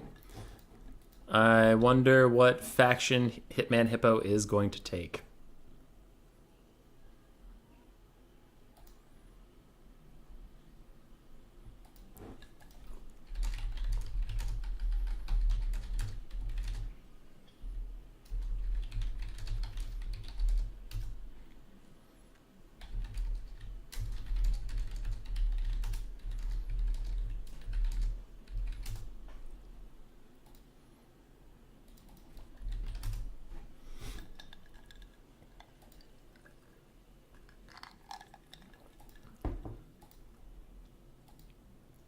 All right.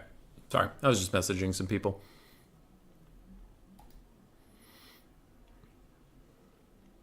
Looks like he is going with Chaos Dwarves. You might be like, Hummus Boy, tab over to his army. See what he's building. I want to know. For reasons, I'm not going to.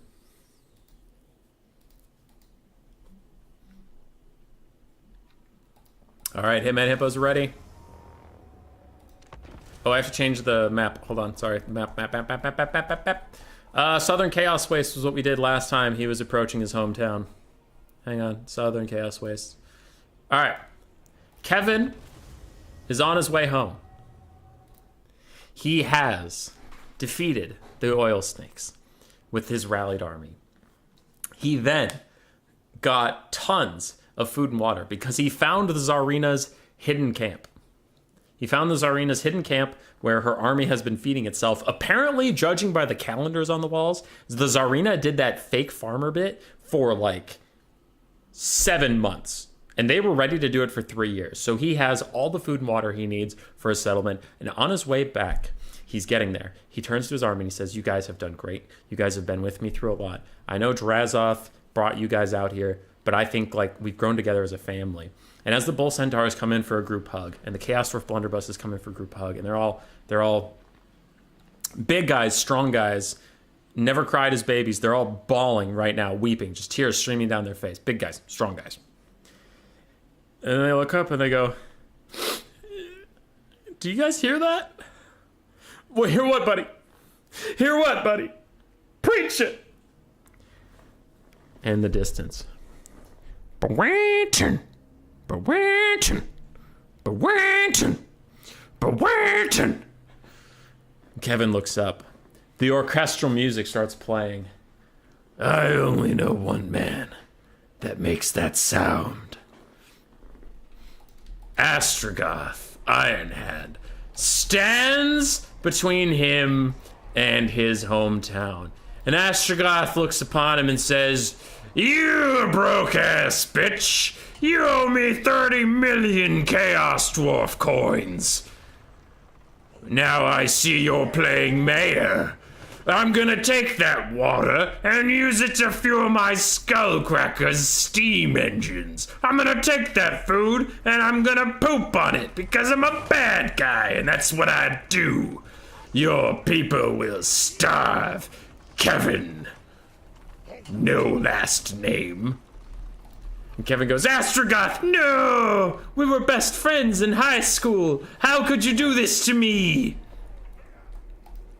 Astrogoth, using all of his funds, all 15,000 funds, because I was talking to Hitman Hippo and I said this is the last game of the streams, just use all 15,000 funds and we'll see if Kevin succeeds or not. This is the last game of the stream no matter what. So he has to face a full... This is the first time this elite army of veterans has fought anybody nearly as expensive as they are. We have double Skullcracker. Double Skullcracker, it looks like triple Magma Cannon. Orc Laborers, Chaos Dwarfers with great weapons, some Bull Centaurs with great weapons, and Astrogoth Ironhand. Why didn't you look at the army, human boy? Because I didn't want to spoil the fact that he was going to use all the funds until we actually got into the game.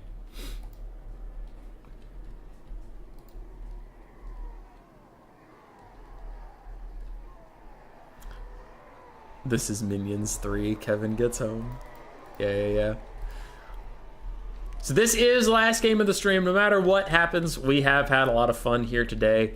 And I really enjoy this format. I have a ton of fun with it. We don't usually have a lot of signups, but hopefully this went well enough for you guys that in the future we can just keep doing things like this. Not a ton of times. Obviously, it's like the novelty would wear off, but once in a while, it's pretty fun. The triple magma cannons are going to absolutely tear apart this Chaos Dwarf force. Blood Penguin trying to dodge around a little bit, though that first one did just hit a tree, so he didn't even have to dodge it. But he's doing his best. He's pushing forward. What did Astrogoth bring? Just Hellhammer? Ugh. It's going to be a bad time to be these elite Dwarven infantry. But they could still win. Both armies have actually spent about the same funds. Because of all the chevrons. Also, Skullcrackers are dog shit, so... Skullcrackers are absolutely terrible, so that kind of evens this out quite a bit. The Goblin Laborers that we have been predicting would survive the entire stream, getting danger low. And Kevin dives straight in for a Magma Cannon right in front of Bull Centaur Renders. He cares so much, he even cares about the Goblin Laborers. That's how much he cares. As he tries to save them, he is going to get surrounded by the Bull Centaur Renders, maybe, but we have triple gold chevron Renders coming to save him. He cares about them, they care about him. It's a two-way street. As the Goblin Laborers are still under fire, Hitman Hippo is determined to make Chad a liar and that those Goblin Laborers are gonna fucking die. Would have been someone nice to beat the starting army. Yeah. But it's a late night stream, so we gotta get going eventually. The gold chevron Bull Centaurs are just demolishing Astrogoth's Centaurs. He even throws down a Hellhammer to try and stop them, but it does very little damage, and the magma cannons continue to beat down their strange justice.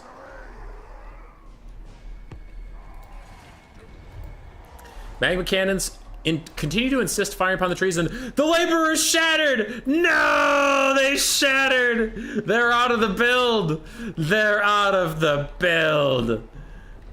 They had enough of this shit. Magma cannons continuing to fire down, and one of the magma cannons is taken down by Kevin's Renders, and Astrogoth's booking it. He's like, whoops. Major miscalculation here, lads. Major miscalculation. We need a big old redo on that situation that was over there. Magma Cannon is pushed off by Blood Penguin. Meanwhile, the other Magma Cannon of Hitman Hippo is continuing to rain fire, and Astrogoth gets himself into a bit of a fight, but a countercharge from the Bull Centaur renders with Astrogoth support could be a bad time for Kevin and his lads. I hear the steam engine of the Skullcracker going absolutely nuts. Meanwhile, we have blasting charges going to be fired at this guy pretty soon. There they all go. And he moved at the last second, dodging a fair number of them as Astrogoth says, you're not so tough now, and chases after him. But they're going to turn around. They're going to beat his ass, actually, quite quickly here soon. Lamasu gives him the Withering, minus armor, minus leadership. The Skullcracker is even trying to come over and help out. But it is, I think we might have mentioned this, it is in fact terrible. So it's actually just going to get shot by more Hobgoblins, and these Chaos Dwarf blunderbusses are going to turn towards it, and they're going to be like, what'd the magicians say to the Skullcracker? Yeetus deletus, motherfucker. And he gets just murdered. He just gets straight up murdered. Kevin insists upon fighting his old high school bully, Astrogoth. He is going to chase him down. Meanwhile, Orc laborers are falling apart nearby. The Magma Cannon is continuing to fire, and a Hellhammer cast from Astrogoth is going to do some pretty good damage on these Infernal Ironsworn, who do actually end up dodging it. Nice job there from Blood Penguin. More Bull Centaur renders are fighting the Bull Centaur renders of Dr. Pengu. And this Magma Cannon is compromised. On the far side, we still have a Skullcracker. We have more Bull Centaur renders and more Magma Cannons still firing, doing decent damage to these Infernal Ironsworn and Chaos Dwarf Warriors. More power! Steam engine plows into these guys, buying time for the Magma Cannon.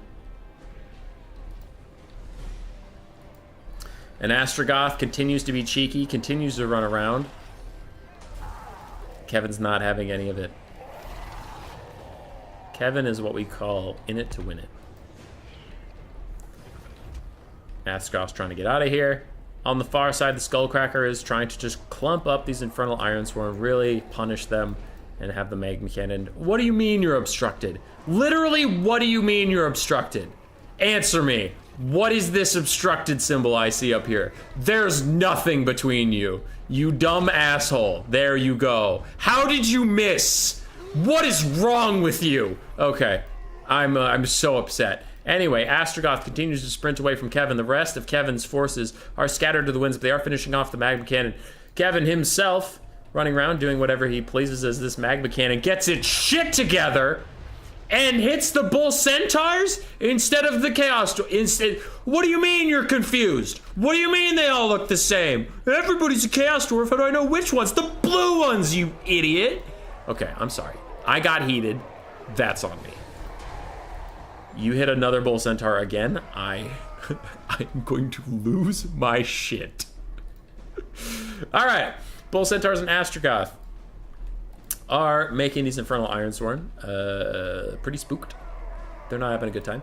Chaos Dwarf blunderbusses and the Hobgoblin Raiders are moving up. We also have more Infernal Ironsworn and Chaos Dwarf Warriors very far away, trying to rejoin the fight at this point. The Skullcracker and the Magma Cannon still firing, doing their very best, and those blunderbusses are going to be very spooky, but if someone can disrupt them, they're getting low. You could take them out. Is this still happening, Scroot? Of course it's still happening, buddy. This is the last game, though. This is the last game, Scroot. Because Blood Penguin has been at it for quite a while. I gotta go to bed, you gotta go to bed, everybody's gotta go to bed. Everybody's gotta go to bed. Skullcracker continues to kite away. Magma Cannon gets a big shot onto the Infernal Ironsworn as Astrogoth just plows through them. Chaos Dwarf Warriors are back. The Bull Centaur renders continue to sprint away from Kevin. And is the Skullcracker gonna try? Is the Skullcracker gonna try and take on the King? The Goat? The Legend? I don't think so. Yeah, it doesn't do jack shit to him. Never mind that he has a 100% damage resist. It's definitely just that he's the Goat. Magma Cannon fires. Magma Cannon 2 for 1 hit, making up for all the times it failed us in the past. After Astrogoth continues to fight these Bull Centaur renders, and the Hobgoblin Archers are getting involved now, but those Chaos Dwarf blunderbusses getting real close to routing, and if they rout these, the Skullcracker could just go chase them down. That might be a good place for it. If the blunderbusses get routed, a lot of the threat goes away, and the Skullcracker could just chase them. And then if these triple gold chevroned Bull Centaurs try to deal with it, they'll get countercharged by these other Bull Centaurs. So yeah, as you can see now, they're just trying to opt out as soon as the Skullcracker gets involved with them. Some of the Infernal Ironsworn grenades hit them as well. Bull Centaur renders getting awfully low. Bounce power is quite favoring Kevin's army, and I agree.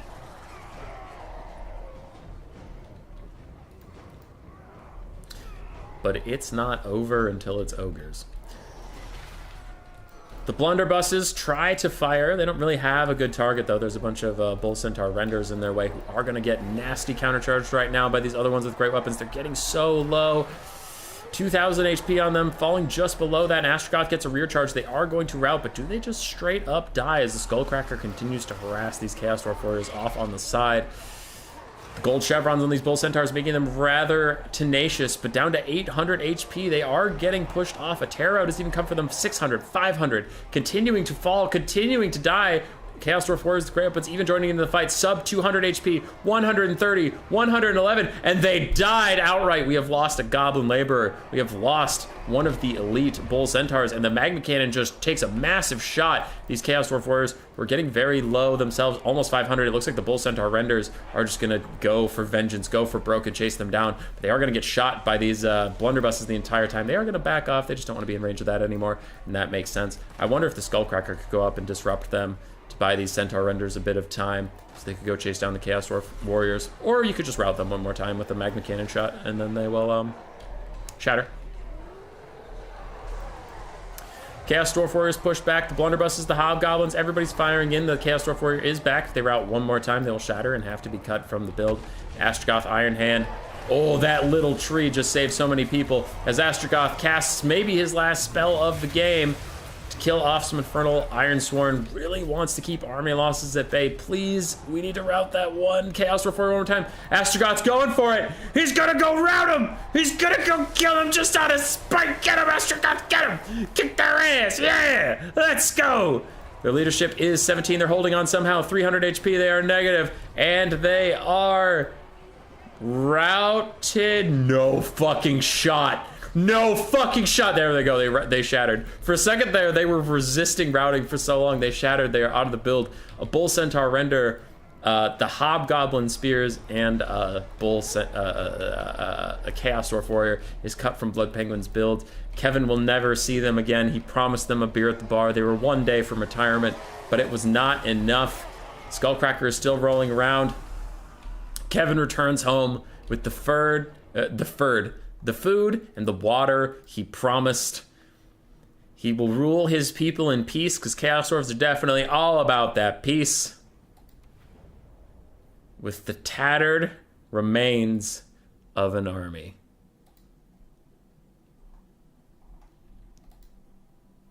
All right. So Blood Penguin did hold on the entire time. I hope people enjoyed it. We have had times like Ice Power versus Bobman where Ice Power was the hill person and Bobman killed him in one go. Sometimes it lasts the whole stream like Anticity or Blood Penguin. Sometimes shit just happens, but we try to have fun with it anyway. Hopefully you all just enjoyed the ride. All right. Okay. Thanks to everybody who participated. Thank you so much for hopping in. And most people seemed in good spirits. Most people seem to be appreciating the spirit of the event and not too meta try-harding or being crazy about anything. So, yeah, it was a ton of fun. Thanks, guys. And go check out Turn Stream if you feel like watching that sort of stuff. It's infinitely less silly than this content. Okay, goodbye. Goodbye forever. Hi, Jeremy. Bye, Jeremy.